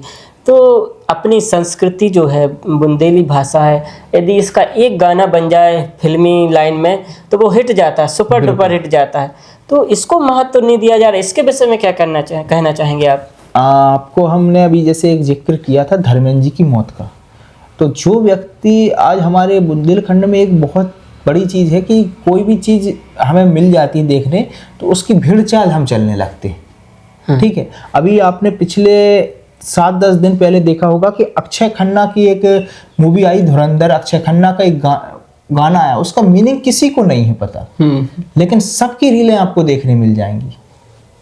इससे पहले एनिमल फिल्म आई थी, बॉबी देओल का एक गाना आया था जिसमें वो गिलास, शराब का गिलास सिर पे रख के, जमाल कोडू उसका नाम है, तो वो रील बहुत ज़्यादा चली। उससे पहले जब हम आज से 8-10 साल पहले देखे तो एक कोलावेरी डी गाना आया था, तो उसका मीनिंग ही नहीं पता है, लेकिन हम सबने डाला तो हमने डाला, सबका यही भेड़ चाल चल रही। वैसे ही बुंदेलखंड में, बुंदेलखंड की संस्कृति बहुत समृद्ध है और बहुत उसमें व्यापक संभावनाएं हैं। बुंदेलखंड का इतिहास बहुत व्यापक रहा है। आप सोचिए कि खजुराहो भीमकुंड से लेकर के ओरछा तक आप देखिए कितना विशाल बुंदेलखंड है और कितना समृद्ध है बुंदेलखंड। लेकिन बुंदेलखंड की समृद्धि के अलावा हम राई पे ज़्यादा काम कर रहे हैं, हम फूहड़ता परोसने में ज़्यादा काम कर रहे हैं। तो अगर क्वालिटी कंटेंट अगर परोसा जाएगा तो हो सकता है कि इसमें बदलाव आए। जैसे कि अभी कुछ दिन पहले मैंने एक पॉडकास्ट किया अपना अश्विन दादा का, जी बिल्कुल, बड़ा मिलके बहुत अच्छा लगा कि एक व्यक्ति ऐसे हैं जिसको नॉलेज अच्छा है और कुछ हटके करना चाह रहे हैं, पेशे से वकील भी, पेशे से वकील हैं। और यहाँ पे शिक्षा मायने बहुत रखती है कि आपके सोच इसीलिए डिफरेंट। इसके अलावा एक और पॉडकास्ट किया था विश्वनाथ पटेल का, अदाकारी करते हैं लेकिन वो अदाकारी जानते भी हैं। अदाकारी करना और जानना बहुत बड़ी बात है, अंतर। तो वो उसको बड़ी डेप्थ से जानते हैं। उनकी आप किसी भी आप रील में या उनके वीडियो में फूहड़ता नहीं देख पाएंगे। पारिवारिक बनाते हैं, पारिवारिक बनाते हैं और कहीं ना कहीं एक हास्य के साथ कोई छोटा मोटा मैसेज देने की कोशिश भी करते हैं। तो अगर ऐसा ही कंटेंट क्रिएटर हो तो उसको तो आप प्रमोट कीजिए, चाहे वो विश्वनाथ जैसे हों चाहे अश्विन दादा हों। तो ऐसे लोगों को तो हमें प्रमोट करना चाहिए। लेकिन जो रील में भी अपशब्द या अश्लीलता परोस रहे हैं, ऐसों का बहिष्कार होना चाहिए या उन पे रोक भी लगनी चाहिए सरकार को भी कि कुछ लिमिटेशन होना चाहिए। आप अश्लीलता कपड़े उतारने की है या फिर गंदे गाने की, गंदे शब्दों की, उस पर रोक लगनी चाहिए। वो चाहे किसी भी स्तर पर हो, सरकार को इन पे रोक लगानी चाहिए। यहाँ तक कि मैं तो सरकार से कि ये बात भी कहूँ कि नेटफ्लिक्स पे जो फिल्में आती हैं उन पे भी एक कहीं ना कहीं लिमिटेशन आनी चाहिए। जैसे कि मिर्ज़ापुर में इतनी भयानक गालियाँ, पाताल लोक में इतनी भयानक गालियाँ। फिल्में अच्छी हैं, ऐसा नहीं मैं कहूँगा कि वो फिल्में खराब, मैंने देखी हैं पूरी फिल्म। लेकिन अगर वो फिल्में बिना गाली की बनाई जाती तो भी वो उतनी ही अच्छी होती। बिल्कुल। अगर सीक्रेट गेम्स, मिर्ज़ापुर, पाताल लोक, इनमें गालियाँ ना होती तो मेरे हिसाब से और अधिक लोग देख पाते, परिवार के साथ देख पाते, क्योंकि स्टोरी लाइन बहुत अच्छी थी, कंटेंट बहुत अच्छा था, कहानी बहुत अच्छी थी, अदाकारी बहुत अच्छी थी। तो वहाँ पे हम बुंदेलखंड या कहें पूरे एरिया में फूहड़ता की जगह पे अगर कंटेंट पे काम करें, क्वालिटी कंटेंट पे, तो वहाँ पे मेरे हिसाब से चेंजेस आएंगे। समय लगेगा लेकिन आएंगे। आप बुंदेलखंड में, जैसे आपने बात की, बुंदेलखंड में आज सबसे बड़ी अगर समस्या है पूरे बुंदेलखंड में तो वो है बेरोजगारी की। बहुत बड़ी समस्या है। अब बुंदेलखंड की एक समस्या मैं कवर करके आ रहा हूँ, बीना की। वहाँ पे मैंने अभी 16 गांव कवर किए। 16 गांव में एक ही समस्या है बेरोजगारी की। बीना में रिफाइनरी लगी है। लोग सोचते हैं कि यार जहाँ पे उद्योग आएगा तो रोजगार मिलेगा, लेकिन सरकारी आंकड़ों में ये कुछ भी हो, लेकिन धरातल पर रोजगार नहीं। क्योंकि जहाँ भी फैक्ट्री लगती है वहाँ पे क्षेत्रीय लोगों को काम नहीं मिलता है। मैं आपको उदाहरण के साथ नाम गिना रहा हूँ, चाहे वो आपका गाडरवारा में लगी हुई NTPC हो, चाहे बीना की रिफाइनरी हो, चाहे दमोह जिले का माइसेम सीमेंट हो, चाहे पन्ना का JK सीमेंट प्लांट हो, चाहे आपका कटनी का JK cement Birla white cement plant हो, और आपका चाहे सौरई बंडा की सौरई फैक्ट्री हो, चाहे आपका चना टोरिया पे लगने वाली फैक्ट्री हो, किसी में भी क्षेत्रीय लोगों को प्रॉपर रोजगार नहीं मिलता, क्योंकि क्षेत्रीय लोगों को रोजगार वो देना ही नहीं चाहते। ये समस्या एक बहुत बड़ी समस्या बुंदेलखंड की। तो बुंदेलखंड के युवाओं को रोजगार से हटा के सबसे ज़्यादा उनका ध्यान आकर्षित किया जाता है क्रिकेट टूर्नामेंट में। आप बेरोजगार हैं, या तो वो भुखमरी में आक्रोश में आंदोलन करेंगे या फिर आवाज़ उठाएंगे, तो कहीं तो माइंड डाइवर्ट करना है। तो जितने भी नेता हैं सिर्फ एक काम में लगे हैं कि क्रिकेट टूर्नामेंट कराओ, तो इसी में फंसे रहते हैं क्रिकेट में। तो आप देखना, किसी भी नेता की फेसबुक उठा के देख लेना, किसी भी विधायक की ने फेसबुक उठा के, किसी भी विधायक पुत्र की फेसबुक उठा के देख, रिबन काटते हुए, क्रिकेट के खेल के बारे में बोलते हुए, क्रिकेट में टूर्नामेंट में जाते हुए फोटो मिलेंगी। भागवत भंडारों में फंसाएंगे, क्रिकेट टूर्नामेंट में फंसाएंगे, और इन्हीं में वो फंसते रहेंगे, या फिर जातिवाद में फंसेंगे। लेकिन आप अपनी मूलभूत जो आपकी ज़रूरत है, रोजगार, उसकी चर्चा ही नहीं करते, क्योंकि उनको उसका समय ही नहीं देते। बिल्कुल, और सोच बांध दी है उनकी। और जहाँ पे जो व्यक्ति आपका आंदोलन करेगा उसको मंडल का पद दे दिया जाता है कि तुम पन्ना प्रभारी, तुम मंडल प्रभारी, तुम ये बूथ प्रभारी। यहाँ पे वो फंसा देते हैं, भूल जाते हैं। अब वो मालिक जी ने, हमारे आका ने ये पद दे दिया, तो वो पाँव पड़ने में लगे रहते, और उतना ही में वो खुश हैं। सर, यहाँ पे जो चापलूसी वाली बातें आती हैं, इससे हट के यदि जैसे सरकारी, जैसे बुंदेलखंड फाइनेंस काम करने की कोशिश कर रहा है कि कई सरकारी योजनाएं चल रही हैं जिनसे आप, जैसे मुद्रा लोन है, उससे आप 50,000 न मत जाओ बैंक, आपका बैंक अकाउंट है, ऑनलाइन अप्लाई करो, आपका अप्रूव होगा। बस आपका थोड़ा सिविल वगैरह अच्छा होना चाहिए। बहुत सारी योजनाएं चल रही हैं, तो आप वहाँ से खुद का बिजनेस कर सकते हैं। जैसे अभी आप, जैसे आप खुद हो कंटेंट क्रिएशन की लाइन में हो, जैसे यूट्यूब है, फेसबुक है, 1 रुपया नहीं लगता है, आप नेट यूज करते हो, तो क्या फिर युवा कंटेंट क्रिएशन को भी अपना बना सकता है उद्देश्य कि हम इसमें भी आगे चल के कुछ रोजगार या फिर पैसा कमा सकते हैं? क्योंकि ये भी अच्छा मौका है बुंदेलखंड के लिए। इस विषय में क्या कहना चाहेंगे आप? बिल्कुल अच्छा है, लेकिन मेरे हिसाब से अगर आपके पास पेशेंस है, अगर आप उसको समय दे सकते हो और आप में धैर्य है, तो फिर आप इस पेशे में आइए। अगर आप सोच रहे हो कि जल्दबाजी में बिल्कुल आप कल ही वायरल हो जाओगे, तो नहीं होंगे। वो एक आध होता है कोई व्यक्ति, जो एक आध बिरला ही होता है, बाई चांस कि उसका पहला ही वो आया और वो हो गया, ऋतिक रोशन बन गया वो। लेकिन पहले ही वीडियो चलना वो कठिन होता है, इसमें समय लगेगा, टाइम आपको देना पड़ेगा।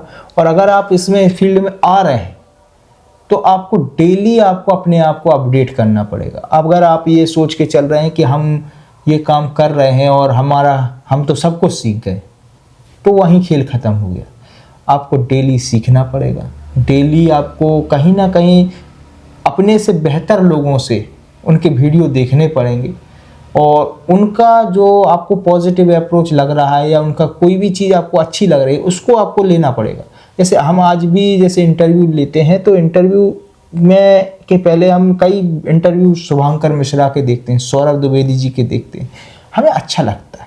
उनसे हमें कई चीज़ सीखने को मिलती है कि शुभांकर मिश्रा किस तरीके से प्रश्नों में, सवालों में फंसाते हैं, सीखने मिलता है।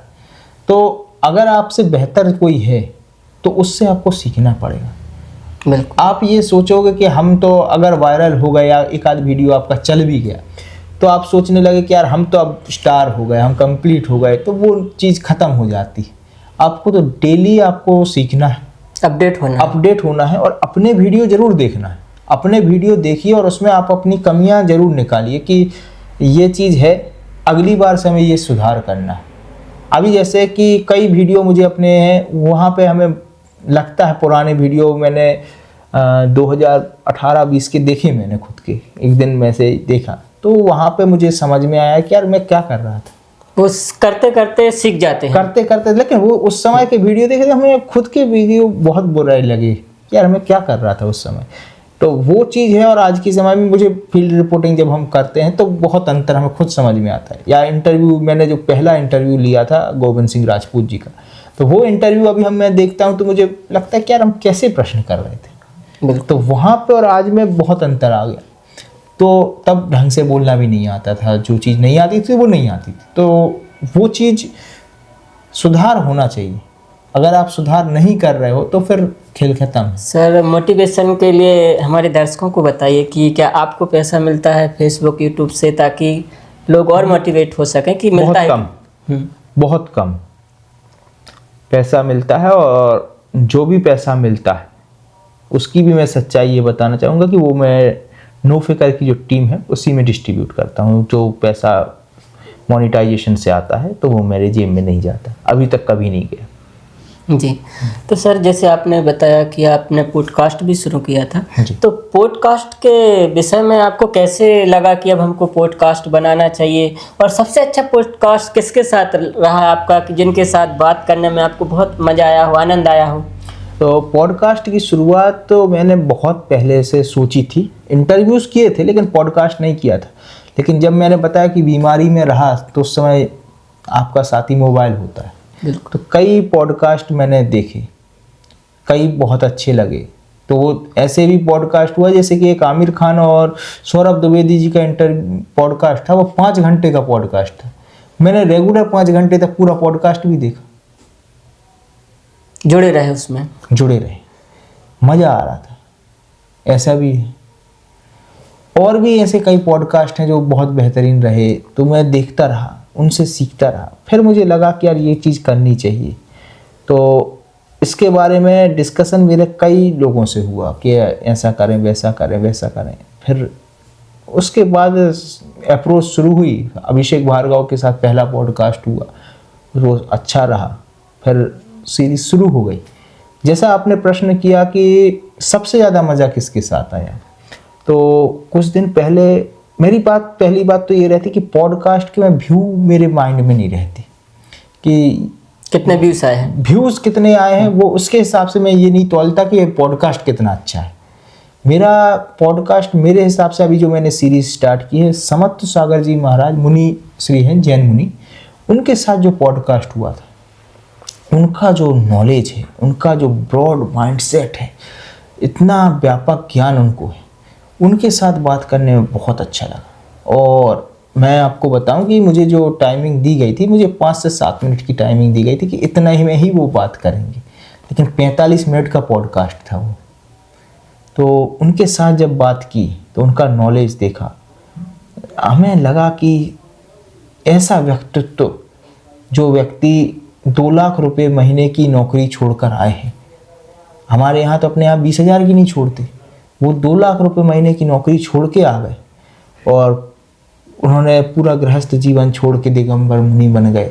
उनके साथ जब बातचीत की और उन्होंने एआई के बारे में बताया, और एआई के बारे में उन्होंने इतना बढ़िया तरीके से समझाया उस पॉडकास्ट में कि माने लगा कि टेक्निकल वर्क से लेकर के अध्यात्म से लेकर के इतिहास से लेकर के धर्म से लेकर के सब विषयों पर उन्होंने बिल्कुल सारगार्भित बातें की। तो ऐसे जब कभी किसी से बात होती है तो बहुत माने अच्छा लगता है और ज्ञान भी बढ़ता है।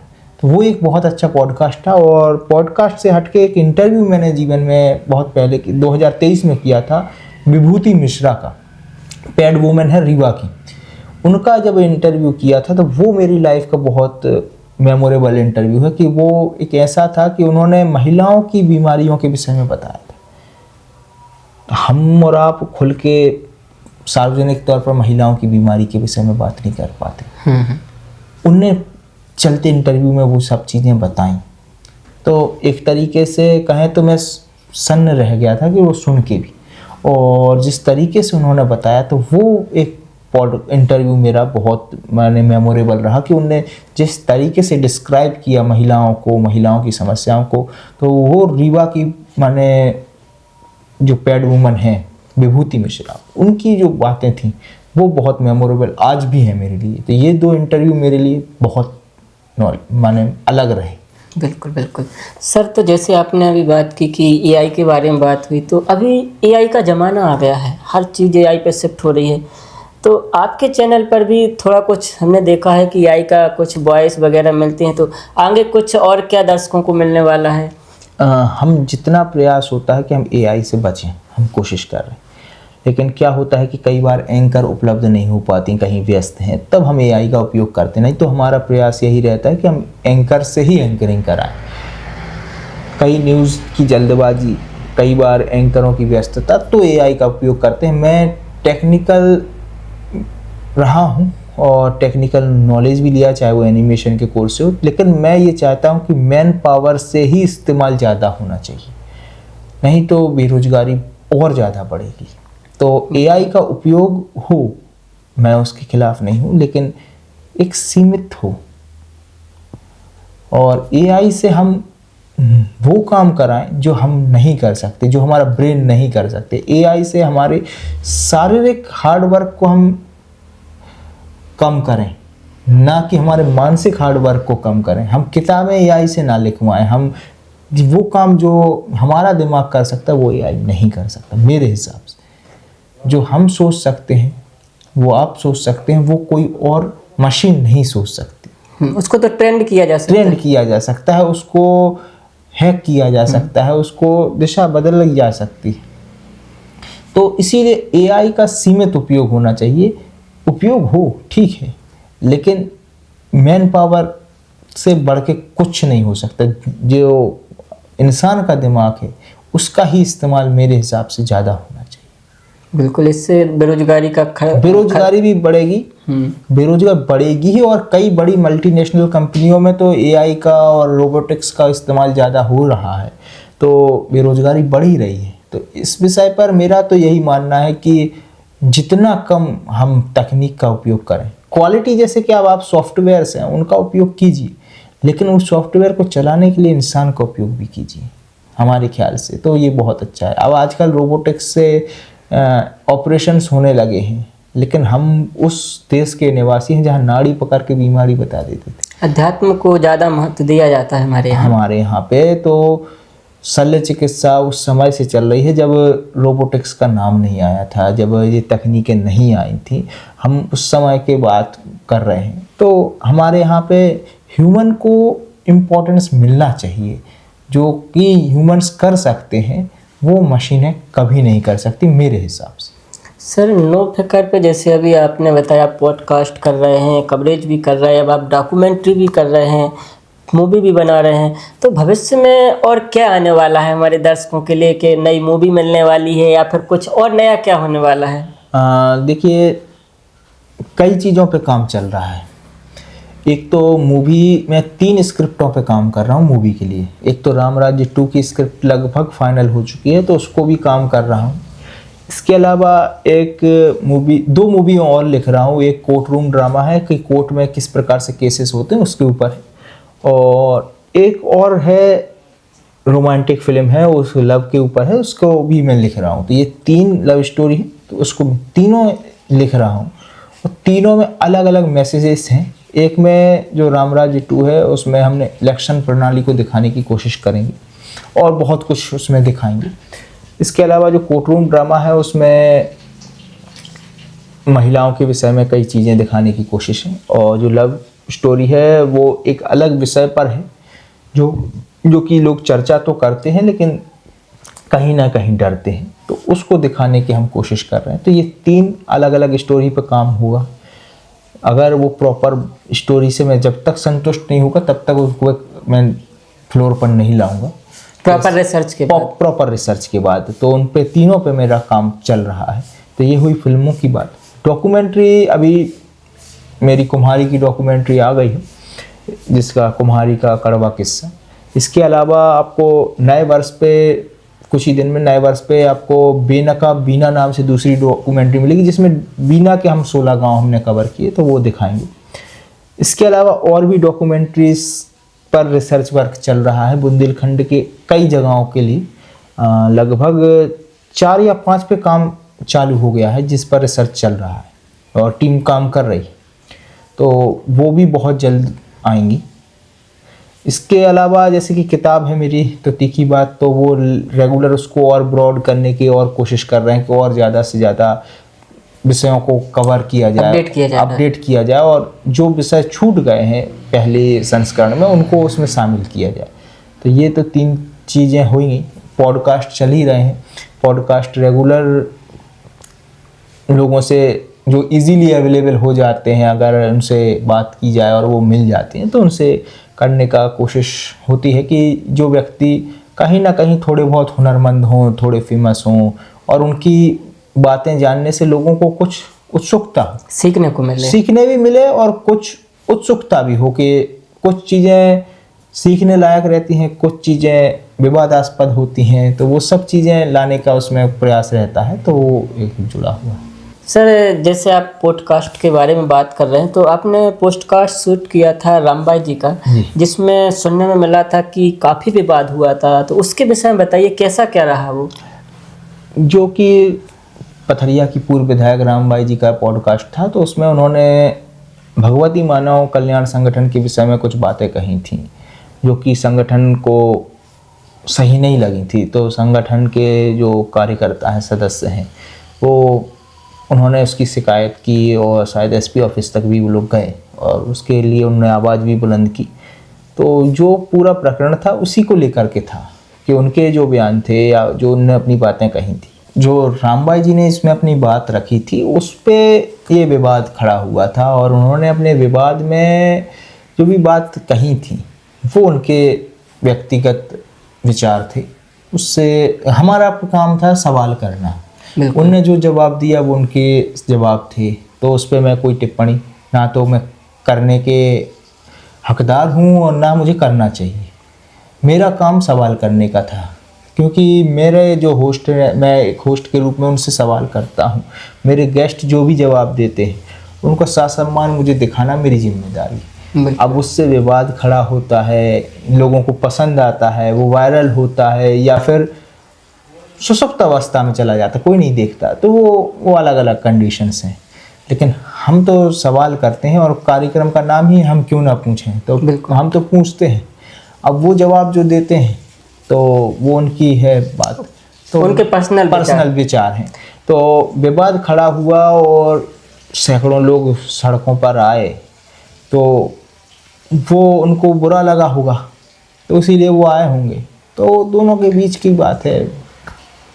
सर एक और, आपका जो नेट पे जब भी आपके नो फिकर को सर्च करें तो जूस फैक्ट्री वाला मामला आता है आगे, कहीं भी जहाँ भी नो फिकर सर्च किया जाता है जूस फैक्ट्री, तो ये क्या विषय मामला रहा है? जूस फैक्ट्री ऐसा है कि द्रकपाल सिंह लोधी का एक इंटरव्यू मैंने किया था, तो उनने उसमें उल्लेख किया था जूस फैक्ट्री का। जूस फैक्ट्री लगी हैं एक दो जगहों पर, तो उनने चर्चा की थी, तो उसके बारे में उनने बताया था। तो उनका इशारा था कि भगवती मानव कल्याण संगठन जैसे कि अवैध शराब को रोकने का प्रयास करता है, लगातार वो आंदोलन कर रहा है, लोगों के बीच में जा रहा है, संगठन के कई गांव को नशा मुक्त करने का प्रयास किया, बहुत बढ़िया पहल चल रही। उसी पहल के बारे में बात करते हुए द्रकपाल सिंह जी ने इसका जिक्र किया था और उन्होंने शायद जबेरा की एक जूस फैक्ट्री का भी उल्लेख किया था, जिसके बारे में कहीं ना कहीं राघवेंद्र राठौर ने जबेरा में उसी समय शराबबंदी की पहल की थी और उनको पुलिस ने हिरासत में लिया था। तो उस समय का ये मामला है और ये पूरा जो जिक्र जूस फैक्ट्री का रहा, इसमें उन्होंने कई खुल के बातें की, जिसको काफ़ी लोगों ने सराहना की, वायरल भी हुआ ये। लेकिन सबसे बड़ी बात है कि ये प्रश्न मैं बार बार दोहराता हूँ और मैं हर इंटरव्यू में भी ये कई लोगों से पूछता भी हूँ कि भगवती मानव कल्याण संगठन के लोग शराब पकड़ लेते हैं लेकिन पुलिस नहीं पकड़ पाती, तो ये बात तो जग जाहिर है। बिल्कुल। और मैं खुल के एक बात कहना चाहता हूँ कि भगवती मानव कल्याण संगठन बहुत अच्छा काम कर रहा है और मैं व्यक्तिगत तौर पे उनकी इस विचारधारा की शराब बंद होनी चाहिए, अवैध शराब पर रोक लगनी चाहिए। यहाँ तक कि प्रदेश नहीं, देश में अवैध शराब नहीं, पूरी शराब, टोटल शराब बंदी होनी चाहिए पूरे देश में। और मैं इसके समर्थन में करता हूँ। तो व्यक्तिगत तौर पे मेरी जो विचारधारा है, मैं पक्ष में हूँ कि भगवती मानव कल्याण संगठन जो काम कर रहा है बहुत अच्छा कर रहा है। तो इसी को लेकर के जूस फैक्ट्री वाला सवाल है। अच्छा, तो अभी एक चीज़ और वायरल हुई थी आपकी कि 1962 जो लोग शिकायत करते हैं पशुओं के बारे में और उनका निराकरण नहीं होता है, ये कैसा क्या मामला था? हाँ, ये चीज़ भैया, इसको दो बातें उसमें बताना चाहूँगा कि एक तो ये वीडियो अपलोड होने के कई महीने बाद वायरल हुआ। अच्छा। ये 2023 का वीडियो है। अच्छा। और वो वायरल हुआ 2025 में। तो एक तो ये वीडियो है। उसके बाद इस वीडियो में जो कि पशुपालक हैं या गौ सेवक हैं, वो लोग शिकायत करते हैं कि यहाँ पे गाय बीमार हैं या फिर यहाँ पे दुर्घटनाग्रस्त हो गई हैं, तो वो इस नंबर पर फ़ोन करते हैं, लेकिन इस पर उनकी शिकायत दर्ज तो होती ही नहीं है और उनका कोई निराकरण भी नहीं होता। ये शिवराज जी ने उस समय घोषणा की थी, जब शिवराज जी मुख्यमंत्री थे, तो उस समय इस नंबर को, टोल फ्री नंबर को दिया गया था पशुपालकों के लिए और गौ सेवकों के लिए। लेकिन इसका प्रॉपर सही उपयोग माने हो नहीं पा रहा है, क्योंकि लोगों तक ये सुविधा नहीं मिल पा रही। आज भी आप विश्वास नहीं करेंगे कि मेरे पास कई बार सुबह 4:30 बजे भी फ़ोन आता है, क्योंकि उस न्यूज़ के नीचे मेरा नंबर डला है। तो वो बिहार से फ़ोन आ जाता है, उत्तर प्रदेश से फ़ोन आ जाता है। जब मध्य प्रदेश में फ़ोन आए तो ठीक है, कहीं तक मैं पशुपालन मंत्री के ऑफिस या कहीं का नंबर देने की कोशिश करता हूं कि आप यहाँ पे संपर्क कीजिए, या 181 पे संपर्क कीजिए, या 112 पे संपर्क कीजिए, तो इससे सुविधा मिल सकती। लेकिन बिहार, उत्तर प्रदेश में मैं क्या करूं? वहाँ से भी फ़ोन आ जाते हैं और वो कहते हैं, वो बिहारी में बोलते हैं। अब बिहारी नहीं आती तो समझ भी नहीं पाते कि बोल क्या रहे हैं, बस वो गाय या 1962 कहते हैं, तब मुझे समझ में अच्छा इसके लिए, तो उनको साफ मना करते हैं भैया। कई बार तो वो गुस्सा होने लगते हैं, तो फिर दिया क्यों रहा नंबर? अब मैंने नहीं दिया था, सरकार ने दिया था। अब शिवराज जी का नंबर मेरे पास है नहीं ना, तो शिवराज ऑनर आपको समझ लेते हैं। हाँ, वो सोचते हैं कि 1962 पे फ़ोन नहीं लग रहा है, तो आप ये समस्या का निराकरण कराइए। कुछ जगहों पर कोशिश की, लेकिन क्या होता है कि प्रॉपर सरकार का रिस्पांस नहीं हो पाता। अब जैसे एक बार दतिया से फ़ोन आया था, उन्होंने बताया कि गाय कुएं में गिर गई। तो मैंने कोशिश की और दतिया में भी लोगों से बात की, लेकिन वो शायद हेल्प नहीं हो पाई इस प्रशासन से वहाँ, और वो गाय बची नहीं बची मुझे जानकारी नहीं है। लेकिन ऐसी कई जगहों पर ये घटनाएं होती हैं, और ये टोल फ्री नंबर जो है उस एक सिर्फ मजाक है जनता के लिए। यहाँ तक कि मैं आपको बताऊं, 1962 की आप बात कर रहे हैं, एक नंबर है 181, जिस पर लोग शिकायत करते हैं। पहले शिकायत करते थे तो शुरुआत में उस पर कार्रवाई भी होती थी, मैं ये बात नहीं बोलूँगा। लेकिन वर्तमान सरकार में ये स्थिति है कि दबाव बनाया जाता है व्यक्तियों पर कि आप ये 181 हटा लीजिए, 181 बंद कर लीजिए। जमीनी स्तर पर जाके उनके घरों पर दबाव कि आपकी राशन पर्ची बंद करवा देंगे, आपकी राशन नहीं मिलेगा, आपको शासन की योजनाओं का लाभ नहीं मिलेगा। अगर उसके परिवार के कोई व्यक्ति और परिचित हैं तो उसको फ़ोन करके भी बंद करवाते हैं। अब शासन ने उससे भी आगे आ गई कि अगर 181 लगाओगे तो वो कलेक्ट्रेट में बुला के आप कहेंगे कि आप दबाव बनाते हैं। फिर वो आप ये कहते हैं कि आप आदतन 181 लगाते हो। अरे भाई, कोई को समस्या होगी तभी तो वो लगा रहा है, आप आदतन। हाँ, इसका दुरुपयोग भी होता है, मैं इस बात से डिनाई नहीं करूँगा कि कुछ लोग इसको लगा के ब्लैकमेलिंग करते हैं, इस बात से मैं बिल्कुल लेकिन कई गरीब आदमियों को इसका फ़ायदा भी मिलता है। कई ऐसे हैं जिनने आवास योजना के लिए शिकायत की, या फिर आपका उज्ज्वला योजना के लिए शिकायत की, तो निराकरण नहीं होता है। निराकरण के लिए वो उम्मीद लगाए रहते हैं और खुद ही वो लोग उनकी शिकायतें बंद कर देते हैं। तो टोल फ्री नंबर में कुछ जगहों पर तो फ़ायदा होता है, जैसे कि डायल 100 है या 112 है, इन सब में होता है। लेकिन कई टोल फ्री नंबर जो कि सिर्फ शासन की योजनाओं की खाना पूर्ति कर रहे हैं, तो ऐसे ही एक 1962 इस पे काम नहीं हो पा रहा है। बिल्कुल नहीं हो रहा है, और जिस पे मेरे हिसाब से पब्लिक बहुत परेशान है। सर, आप जैसे बताया कि आप बहुत अच्छे तरीके से काम कर रहे हैं, टीम भी आपके साथ है, तो आपकी टीम में कितने लोग हैं और किस तरीके से टीम को मैनेज करते हैं आप? टीम में लगभग 70 से 80 लोग हैं। पहले लगभग 300 से करीब लोग थे, लेकिन अभी 70 से 80 लोग एक्टिव मेंबर्स हैं। लिखे तो काफ़ी नाम हैं, लेकिन 70 से 80 लोग एक्टिव हैं। और कुछ लोग ऐसे हैं जो कि आपके 9 to 5 वाले नहीं हैं, जो कि रात के 12 बजे भी आपके लिए उपलब्ध हैं और सुबह 6 बजे भी उपलब्ध हैं। ऐसे लोग हैं जो कि मेरी अनुपस्थिति में भी उतनी ही सहृदयता से नौफिकर का काम करते हैं, और उनके लिए नौफिकर कोई चैनल नहीं है, कोई ब्रांड नहीं है, कोई समाचार का वो उनकी खुद की चीज़ है। और खुद के माने जैसे कि कई लोग स्वयं का काम समझते स्वयं का काम नहीं, खुद के बच्चे को जैसे बड़ा करते हैं, वो वैसे करते हैं। चाहे वो रविंद्र हो, चाहे दीपक हो, चाहे किशोर हो, चाहे आशीष हो, चाहे खुशी हो, चाहे आयुषी हो, चाहे अवधेश हो, ऐसे कई नाम हैं। इनके लिए नौफिकर अपना है। देवेंद्र हो, आपका चंदन हो, कृपाल हो, जितेंद्र हो, इन सब के लिए नौफिकर अपना है। और इनके लिए जब काम पे ये करते हैं तो ये नहीं देखते कि हमें समस्या फिर क्या आएगी। ऐसे कई नाम हैं। तो इन लोगों के लिए वो प्लेटफॉर्म नहीं है, वो एक घर है, एक परिवार है। तो ऐसे कई नाम हैं। चाहे एंकरों में हम बात करें, चाहे वो पूजा सोनी हो, चाहे अंजलि हो, चाहे रानी पांडे हो, चाहे आयुषी हो, चाहे इससे पहले ऐसे जो भी रही हैं, ज्योति हो, और भी जितने भी वैशाली हों, सोनम हो, डॉली हो, सबके लिए ये परिवार था या है। तो इन लोगों ने अपने घर के जैसे किया। इसके अलावा जैसे कि हमारे और भी रिपोर्टर्स हैं, जैसे कि लखन हैं, या फिर आपके मैंने कई नाम, अंशुल हैं, शशिकांत हैं, कई ऐसे नाम हैं, अब्बास हैं, हेमंत हैं, प्रीतम हैं, विशाल हैं। ऐसे कई नाम हैं जो बिल्कुल आंख बंद करके नो फिकर की पोस्ट को शेयर करते हैं, नो फिकर के लिए डेडिकेटेड रहते हैं। मोहम्मद ख्वाजा, इनको कईयों को मैं व्यक्तिगत मिला भी नहीं, मैं आपको बताऊं। मैं कई ऐसे हैं जिनसे मैं कई ऐसे हैं जिनसे मिला हूं, कई से मेरे पर बिल्कुल घनिष्ठता है, लेकिन कई ऐसे हैं जिनसे मैं मिला भी नहीं। और कई तो ऐसे हैं कि अब्बास है जैसे, आप उसमें अगर आप कुछ भी डाल दोगे वो आंख बंद करके सर्च करता, शेयर करता है। सफलता मुझे आप दिया है जो आंख बंद करके शेयर करते हैं। आप देखोगे कि भले रात के 2 बज रहे होंगे, वो शेयर हो जाएगा। तो ऐसे लोग भी हैं।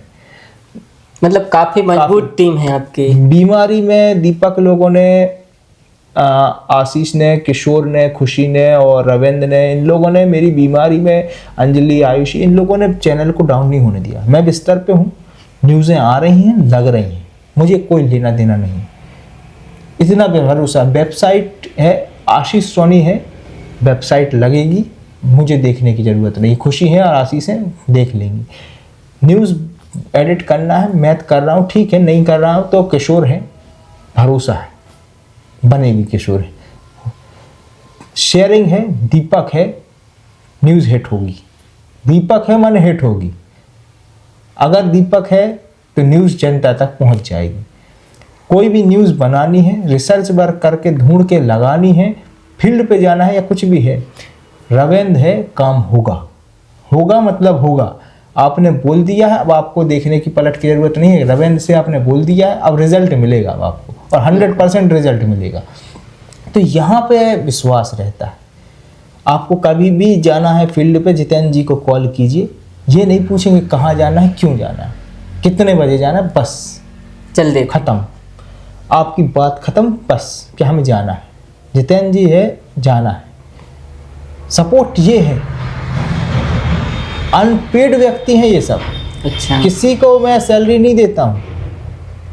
ये किसी भी व्यक्ति को मैं किसी भी प्रकार का एक पैसा नहीं दिया मैंने। चाहे वो देवेंद्र हो, चाहे आपके लखन हो, चाहे किसी भी एक भी व्यक्ति हो, इतने जितने भी नाम बता रहा हूँ, आयुषी हो, आप न्यूज़ एंकरिंग करवा रहे, अनपेड एंकरिंग होती है, चाहे पूजा सोनी हो, चाहे, हाँ सर, बस ख़त्म बात, काम होके मिलेगा। और ये ऐसे मेरे कई लोग हैं कि कईयों के नाम अगर मैं छूट गया हूँ तो उनके लिए सॉरी। और एक व्यक्ति का जिक्र मैं ज़रूर करना चाहूँगा, पुष्पेन जी, जो कि अभी हमारे साथ अभी नो फिकर में उतने एक्टिव नहीं हैं, लेकिन उन्होंने जब वो एक्टिव थे, पुष्पेन जी, बहुत उनने हेल्प की और बहुत बड़ा हेल्प की। और दूसरे व्यक्ति अभी वो दमू में अब जॉब पे लग गए हैं, अगर वो मेरी हेल्प ना करते तो आज नो फिकर फिर से खड़ा हो ही नहीं पाता, अभिषेक दुबे।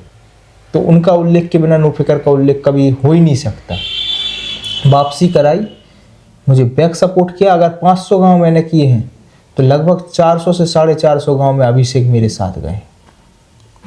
400 से 450 गांव में मेरे कैमरे के पीछे अभिषेक रहे। अगर मैंने 100 इंटरव्यू किए तो 100 इंटरव्यू में लगभग पुराने में लगभग 70 से ज़्यादा इंटरव्यू में अभिषेक कैमरे के पीछे रहे, काफ़ी साथ रहे। अब आज वो जॉब कर रहे हैं, दूर नहीं है, ना बुराई है ना कुछ है, साथ आज भी हैं, लेकिन व्यस्तता है। और एक व्यक्ति का और उल्लेख करना चाहूँगा कि जिसके बिना नो फिकर का उल्लेख ख़त्म नहीं होगा। मेरी किताब राम राज्य, मेरी पॉडकास्ट, मेरे इंटरव्यूज़, उसके पीछे एक व्यक्ति है, वो है शिवम नामदेव। शिवम नामदेव के बिना नो फिकर की कल्पना ही मिथक होगी। यहाँ तक कि नो फिकर का लोगो भी उसी व्यक्ति ने डिज़ाइन किया। तो शिवम नामदेव वो व्यक्ति है जो मेरी उम्र में छोटा है, भैया बोलते हैं, लेकिन गलती पे मैंने जैसे पेरेंट्स डांटते हैं वैसे डांटते हैं मुझे। डेडिकेटेड है काम के लिए। डेडिकेटेड हैं और गलती पे सुधार करने के लिए मुझे गुस्सा होते हैं। तो वो व्यक्ति सही सलाह देते हैं, हमेशा समर्पित है। ऐसे व्यक्ति माने नो फिकर में ऐसे माने जो नो फिकर को बढ़ाना चाहते हैं, मुझे पीछे से बैक सपोर्ट करते हैं। इनके उल्लेख के बिना मैं कुछ नहीं हूँ। ऐसे कई लोग हैं। सर अब एक चीज़ और बताइए, आप जैसे राजनीतिक बातें ज़्यादा करते हैं, राजनेताओं की पोल ज़्यादा खोलते हैं, उनके ज़मीनी स्तर पर कार्यकलाप दिखाते हैं कि ये काम नहीं कर रहे, तो फिर क्या आपका भी विचार राजनीति में आने का है? आप भी कोई चुनाव लड़ने वाले हैं क्या? भैया अभी तक तो इतने बुरे दिन नहीं आए कि इस पेशे में आना पड़े। लेकिन क्या है कि कॉन्शियस और सबकॉन्शियस दो माइंड होते हैं। कभी कभी दिमाग कहता है कि यार राजनीति में जाएं और राजनीति में जाके हम इस सिस्टम को सुधारें। जैसे कि लोग कहते हैं कि कीचड़ में बिना उतरे उसकी सफाई नहीं हो सकती। तो कभी कभी माइंड ये कहता है, लेकिन कभी कभी माइंड कहता है कि यार जब हम उससे बाहर रह के इन नेताओं की बैंड बजाते हैं तो बहुत मज़ा आता है। जब उनकी बैंड बजाने में इतना मज़ा आ रहा है तो फिर अपन हाथ पांव जोड़ने क्यों जाओ। दोनों चीज़ें रहती हैं। तो ये अभी इस चीज़ में माने मेरा खुद फाइनल नहीं, मैं झूठ नहीं बोलूँगा कि हाँ मैं लड़ूंगा या नहीं लड़ूंगा। परिस्थितियाँ हैं, अगर सही रहीं और दिमाग ने कहा कि लड़ो तो लड़ेंगे, कभी अगर लगा तो। और अगर कभी ये लगा कि यार जो काम चल रहा है और उसको मेरी ज़्यादा ज़रूरत है तो वो ज़्यादा ज़रूरी है। और मेरे हिसाब से ये ज़्यादा इम्पोर्टेंट काम है। नेता तो बहुत हैं, धरातल पर पत्रकार कम है। एक तो शेर कम हो रहे हैं और पत्रकार कम हो रहे हैं। तो वो पत्रकारिता बचाना मेरे हिसाब से ज़्यादा इम्पोर्टेंट है और धरातल पर पत्रकारिता करने में मेरे हिसाब से ज़्यादा मज़ा आता है। विधायक बनोगे तो आप एक विधानसभा तक सीमित रहोगे, सांसद बनोगे तो 7-8 विधानसभाओं तक आप सीमित रहोगे, लेकिन पत्रकार बनोगे तो हम बीना में भी जाके लोगों के काम के लिए आवाज़ उठा सकते हैं और कुम्हारी में भी कर सकते हैं। भविष्य में नरसिंहपुर भी जाएंगे और टीकमगढ़ भी जाएंगे, छतरपुर भी जाएंगे, पन्ना भी जाएंगे। तो इसमें जो स्कोप है वो व्यापक है। बिल्कुल। तो जनता की हमारा जो मुख्य लक्ष्य है पब्लिक की समस्याओं को सरकार तक पहुंचाना। तो वो उस काम के आवाज में ये हो सकता, ये इसमें भी होता। नेता लोकप्रिय होते हैं, हमें लोकप्रिय नहीं होना है। मैं सीधी बात बताऊँ, मुझे अगर किसी गांव में कवरेज के दौरान अगर कोई वृद्ध महिला सिर पे हाथ रख दे, हमारी व्यूज़ तो वहीं काउंट हो जाते हैं कि चलो ठीक है हमारा काम हो गया। हम पेट्रोल खर्च करके यहाँ तक आए। हम 150-200 किलोमीटर दूर अगर किसी गांव में, बसारी गांव में सिर पे महिला हाथ रख दे रही है या रोसल्ला गांव में सिर पे हाथ रख दे रही है कि बेटा खूब खुश रहो, तो वो आशीर्वाद हमारे ख्याल से इन सब से बहुत बड़ा है। आपके विधायक के पद से, मंत्री पद से, मेरे हिसाब से कई ऐसे विधायक होंगे जिनको कभी आशीर्वाद नहीं मिला होगा। कुम्हारी में जैसे कि घुघरा गांव के आदमी, एक वृद्ध व्यक्ति ने कहा कि बेटा जिंदगी भर तुम्हारी बेजाय हो, मुझसे आशीर्वाद दिया। वो हमारे ख्याल से किसी सांसद विधायक को नहीं मिला होगा, क्योंकि उनकी समस्या दिखा रहे थे। तो वहाँ पे जो मज़ा आता है यार, दिल से कोई व्यक्ति की बात निकले कि यार तुम्हारा अच्छा हो, तो वो एक मंत्री पद, विधायक पद या नेता मिता, ये पदवी से अलग चीज हो जाती, अच्छी मज़ा आ जाता है। वो खुशी एक अलग होती। आप राम राज्य के कमेंट उठा के पढ़ना, पब्लिक ने जो तारीफ की है उसमें जो मज़ा आया है वो दिल से निकला है लोगों की। मैंने मुझे लोगों ने खुद फ़ोन लगा के बधाइयाँ दी हैं और लोगों ने उसको देखने के बाद लोगों ने बताया कि यार क्या बना दिया ये। तो वो चीज़ें जो लोगों से होती हैं वो बहुत मज़ा आता है। आप जब कभी फिल्म मेकिंग देखेंगे तो वहाँ पे जो मज़ा आता है कि जैसे फिल्म बना रहे थे हमने 8 महीने तक बाल और दाढ़ी नहीं कटवाई थी। वो कोई भी मेकअप नहीं था, 8 महीने तक मेरी दाढ़ी और बाल थे, वो मैंने रखे थे। तो वो चीज़ एक बहुत डेप्थ में, उस चीज़ में जो मज़ा है वो अलग है। कैरेक्टर में जाइए, जो चीज़ आपको दिखाना है वो दिखाइए और लोग उसको पसंद करें, तब जाके आपको पसंद आता है। कुम्हारी का जो वो है, आज आपको एक चीज़ बताना चाह रहे हैं कि जैसे कुम्हारी में हमने घुघरा गांव कवर किया, घुघरा की जनता ने हमारे कवरेज के बाद चुनाव का बहिष्कार किया, जिला पंचायत चुनाव का बहिष्कार किया। जनता का सुबह 7 बजे फ़ोन आ रहा है कि भैया बहिष्कार किया है, अब तो रोड चाहिए। तो हमारी कुम्हारी की डॉक्यूमेंट्री सफल हो गई कि जनता जाग गई। बिल्कुल बिल्कुल। जो आज़ादी के इतने वर्षों बाद तक सड़कों की मांग कर रही थी, आज उसने कलेक्टर को फ़ोन लगा के बात करने पर मजबूर कर दिया, कलेक्टर को बात करने के लिए मजबूर कर दिया कि हमारी सड़क नहीं है। जो कलेक्टर सिर्फ खेल महोत्सव में व्यस्त रहते थे, आज वो सड़क महोत्सव के लिए जाने के लिए परेशान है कि चुनाव में जनता की समस्या। तो विधायक नहीं कर पाते ये काम, ये सांसद नहीं कर पाते, क्योंकि वो पार्टी में बंधे रहते हैं, वो अपनी पार्टी गाइडलाइन के बाहर नहीं जा पाते। सीमा में हमारी कोई सीमा नहीं है, बिल्कुल, हम तो असीम हैं और यत्र तत्र सर्वत्र पहुंच सकते हैं भैया, कि जहाँ भी समस्या होगी कोशिश करते हैं कि हम उनकी आवाज़ थोड़ी बहुत लेवल पे 0.00001% भी अगर हम उठा सकें, और अगर उस बात को उठा सकें तो राजनीति से बहुत परे हो जाता है काम। और सबसे बड़ी बात है कि भाई साहब, आपने ये जो इंटरव्यू लिया उसमें हम एक बड़ी बात कहना चाहते हैं कि यहाँ पे जो बुंदेलखंड में राजनीति में हम क्यों नहीं आना चाहते, यहाँ पे जातिवाद चलता है। और मैं जाति नहीं मानता, मैं जन्म से ब्राह्मण हूँ, लेकिन मैं जाति नहीं मानता कि मैं किस कास्ट, किस उसमें किसी भी विचारधारा में, किसी भी व्यक्ति में जाति, धर्म, मजहब, इसके हिसाब से मैं बांटना नहीं चाहता। मेरे हिसाब से सिर्फ 2 चीज़ें होती हैं, या तो व्यक्ति अच्छा है या बुरा है। इंसानियत, इंसान है। अगर उस भगवान ने बनाया है उसको, तो उसको कुछ ना कुछ तो सोच के बनाया होगा, या तो वो अच्छा है या बुरा है, बस। आप उसको कास्ट में नहीं बांट सकते, जाति में नहीं बांट सकते, उसको धर्म में नहीं बांट सकते। आज मेरे जो गुरु हैं पत्रकारिता के, अली अहमद खान, वो मुस्लिम हैं। अब मैं कैसे बोल दूँ, किस हिसाब से बोल दूँ या किस औकात से बोल दूँ कि वो गलत हैं या मुसलमान सब खराब होते हैं, कैसे बोल दूँ?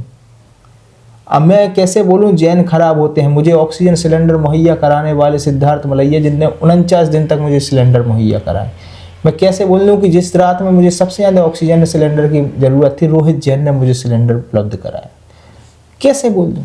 जब मेरा ऑपरेशन होना था, ट्रांजैक्शन सब बंद थे, तब ट्रांजैक्शन अमित श्रीवास्तव ने 1 लाख रुपये हैदराबाद में किया, तो मैं किस कास्ट का खराब बोल दूँ? हर जगह बात अपन कास्ट, जातिवाद की करते हैं। हर जाति के व्यक्ति ने मेरी मदद की है, हर व्यक्ति ने मेरे लिए कभी ना कभी सहयोग किया होगा या करते हैं।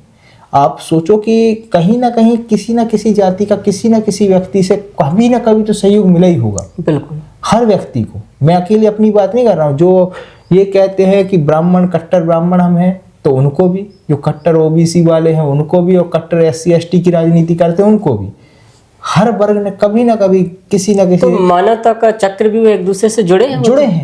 लेकिन अब वो जो राजनीति है, तो इस घटिया राजनीति में हम आने से बहुत ज़्यादा बचते हैं, हमें नहीं दिखता। अब क्या है कि अगर मैं राहुल सिंह जी की या धर्मेंद्र सिंह जी की न्यूज़ लगाऊं तो मैं लोधी विरोधी हो जाता हूं।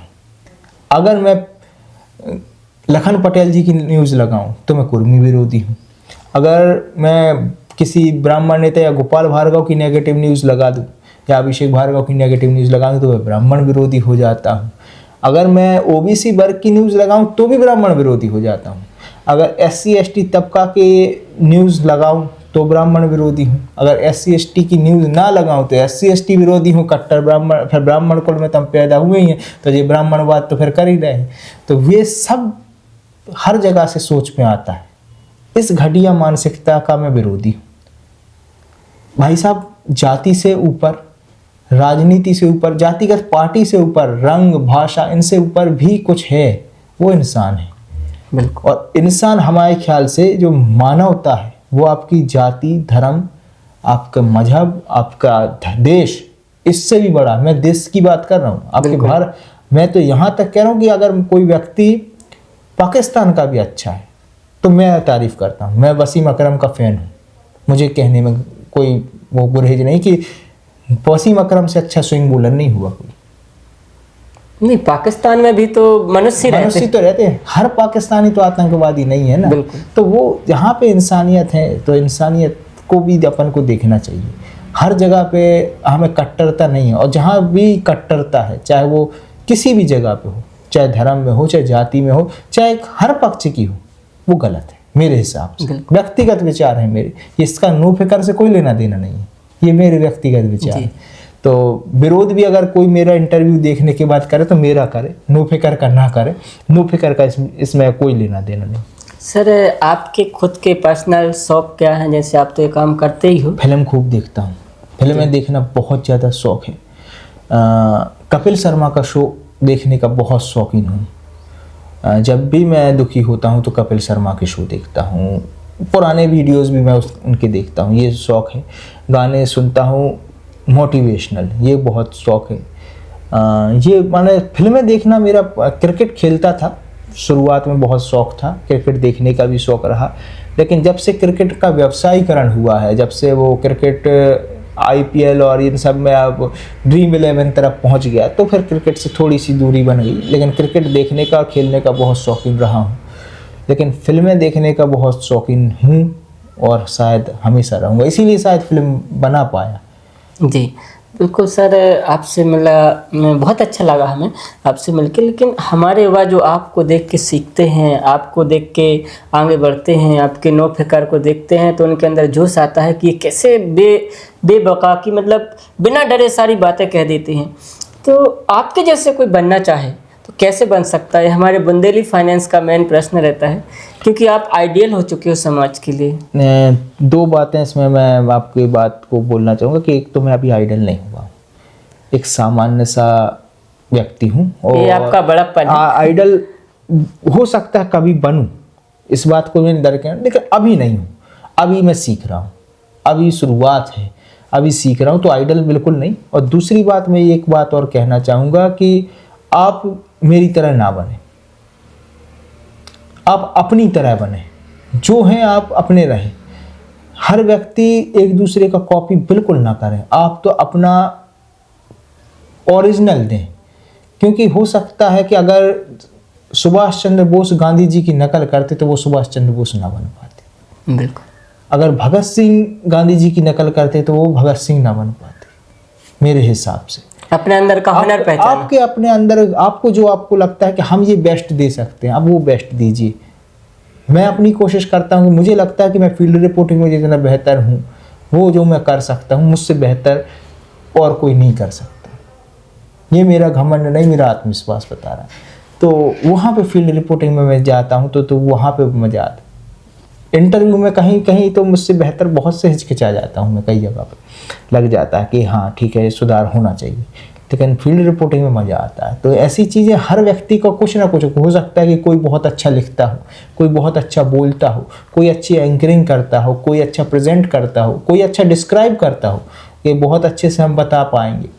बहुत कुछ है इस फील्ड में, अलग अलग चीज़ें हैं। कोई फील्ड रिपोर्टिंग बहुत अच्छी करता है, कोई इंटरव्यूज़ बहुत अच्छे लेता है, तो यहाँ तक कि कई लोग कैमरे के पीछे बहुत अच्छे हो सकते हैं कि बहुत अच्छा कैमरा का काम करते होंगे, बहुत अच्छी एडिटिंग करते होंगे, बहुत अच्छे वॉइस ओवर करते होंगे। तो जिस फील्ड में आपको बनता है, आपको लगता है कि हम ये कर सकते हैं या ये हमें सीखना चाहिए, तो वहाँ पे जाइए।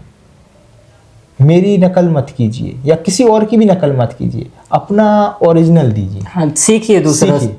आज ओरिजिनल चीज़ जो है वो फर्स्ट कॉपी उतनी महंगी सस्ती ही बिकेगी, ओरिजिनल महंगा ही बिकता है, फर्स्ट कॉपी सस्ती बिकती है। तो इसलिए अपने आप को, अपने ओरिजिनल को दीजिए। मेरे हिसाब से अभिनव है, और मेरे हिसाब से आप हैं, दूसरा व्यक्ति हमारे ख्याल से जैसे कि ब्रह्मदत्त दुबे का नाम सभी ने सुना होगा। उनकी एक अपनी शैली है, उनके बोलने का एक अलग तरीका है, उनका न्यूज़ पढ़ने का एक अलग पैटर्न है, और आज हमारे ख्याल से उनको उसी पैटर्न की वजह से ही लोग पहचानते हैं कि जो उनका अपना पैटर्न है, अपना तरीका है।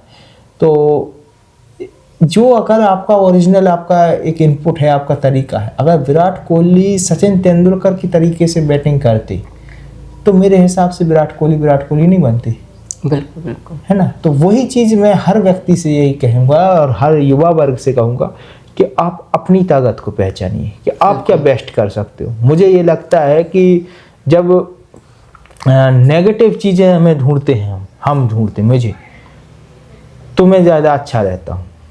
किसी की अच्छाई पॉजिटिव चीज़ें तो गुणगान चाटुकार भाट चारण लोग कर ही रहे हैं, लेकिन उसके अलावा जैसे कि किसी में जो हुनर पोल खोल सकते हैं, वहाँ पे हम ज़्यादा बेहतर हैं। तो हम पोल खोलने के काम को, उसको हमने और बेहतर करने की कोशिश की, चाहे वो अब किताब के माध्यम से करें, चाहे इंटरव्यू के माध्यम से करें, चाहे फील्ड रिपोर्टिंग में, तो काम वही करते हैं।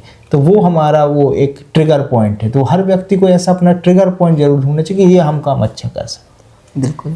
आप जैसे भैया इंटरव्यू लेने आए, तो आपके दर्शक भी शायद नहीं जानते होंगे कि एक आपने भी एक लड़ाई लड़ी है अपने जीवन में, आप कैंसर को हरा कर आए हैं। तो बुंदेली फाइनेंस जो चैनल है, ऊपर वाली, तो बुंदेली फाइनेंस चैनल के साथ साथ आपकी भी एक स्टोरी बहुत अच्छी है कि बीमारी को आप मात देकर आए हैं और उसके बाद आपने ये नया प्लेटफॉर्म तैयार किया और इसको, उन चीज़ों को आप दिखा रहे हैं जो शासकीय योजना है जिससे लोगों को लाभ मिलना चाहिए।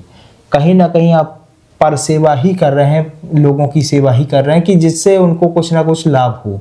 रील भी बना सकते थे, डांस भी कर सकते थे, और भी चीज़ें आप कर सकते थे, लेकिन एक अच्छा प्लेटफॉर्म चुना और अच्छा विषय चुना।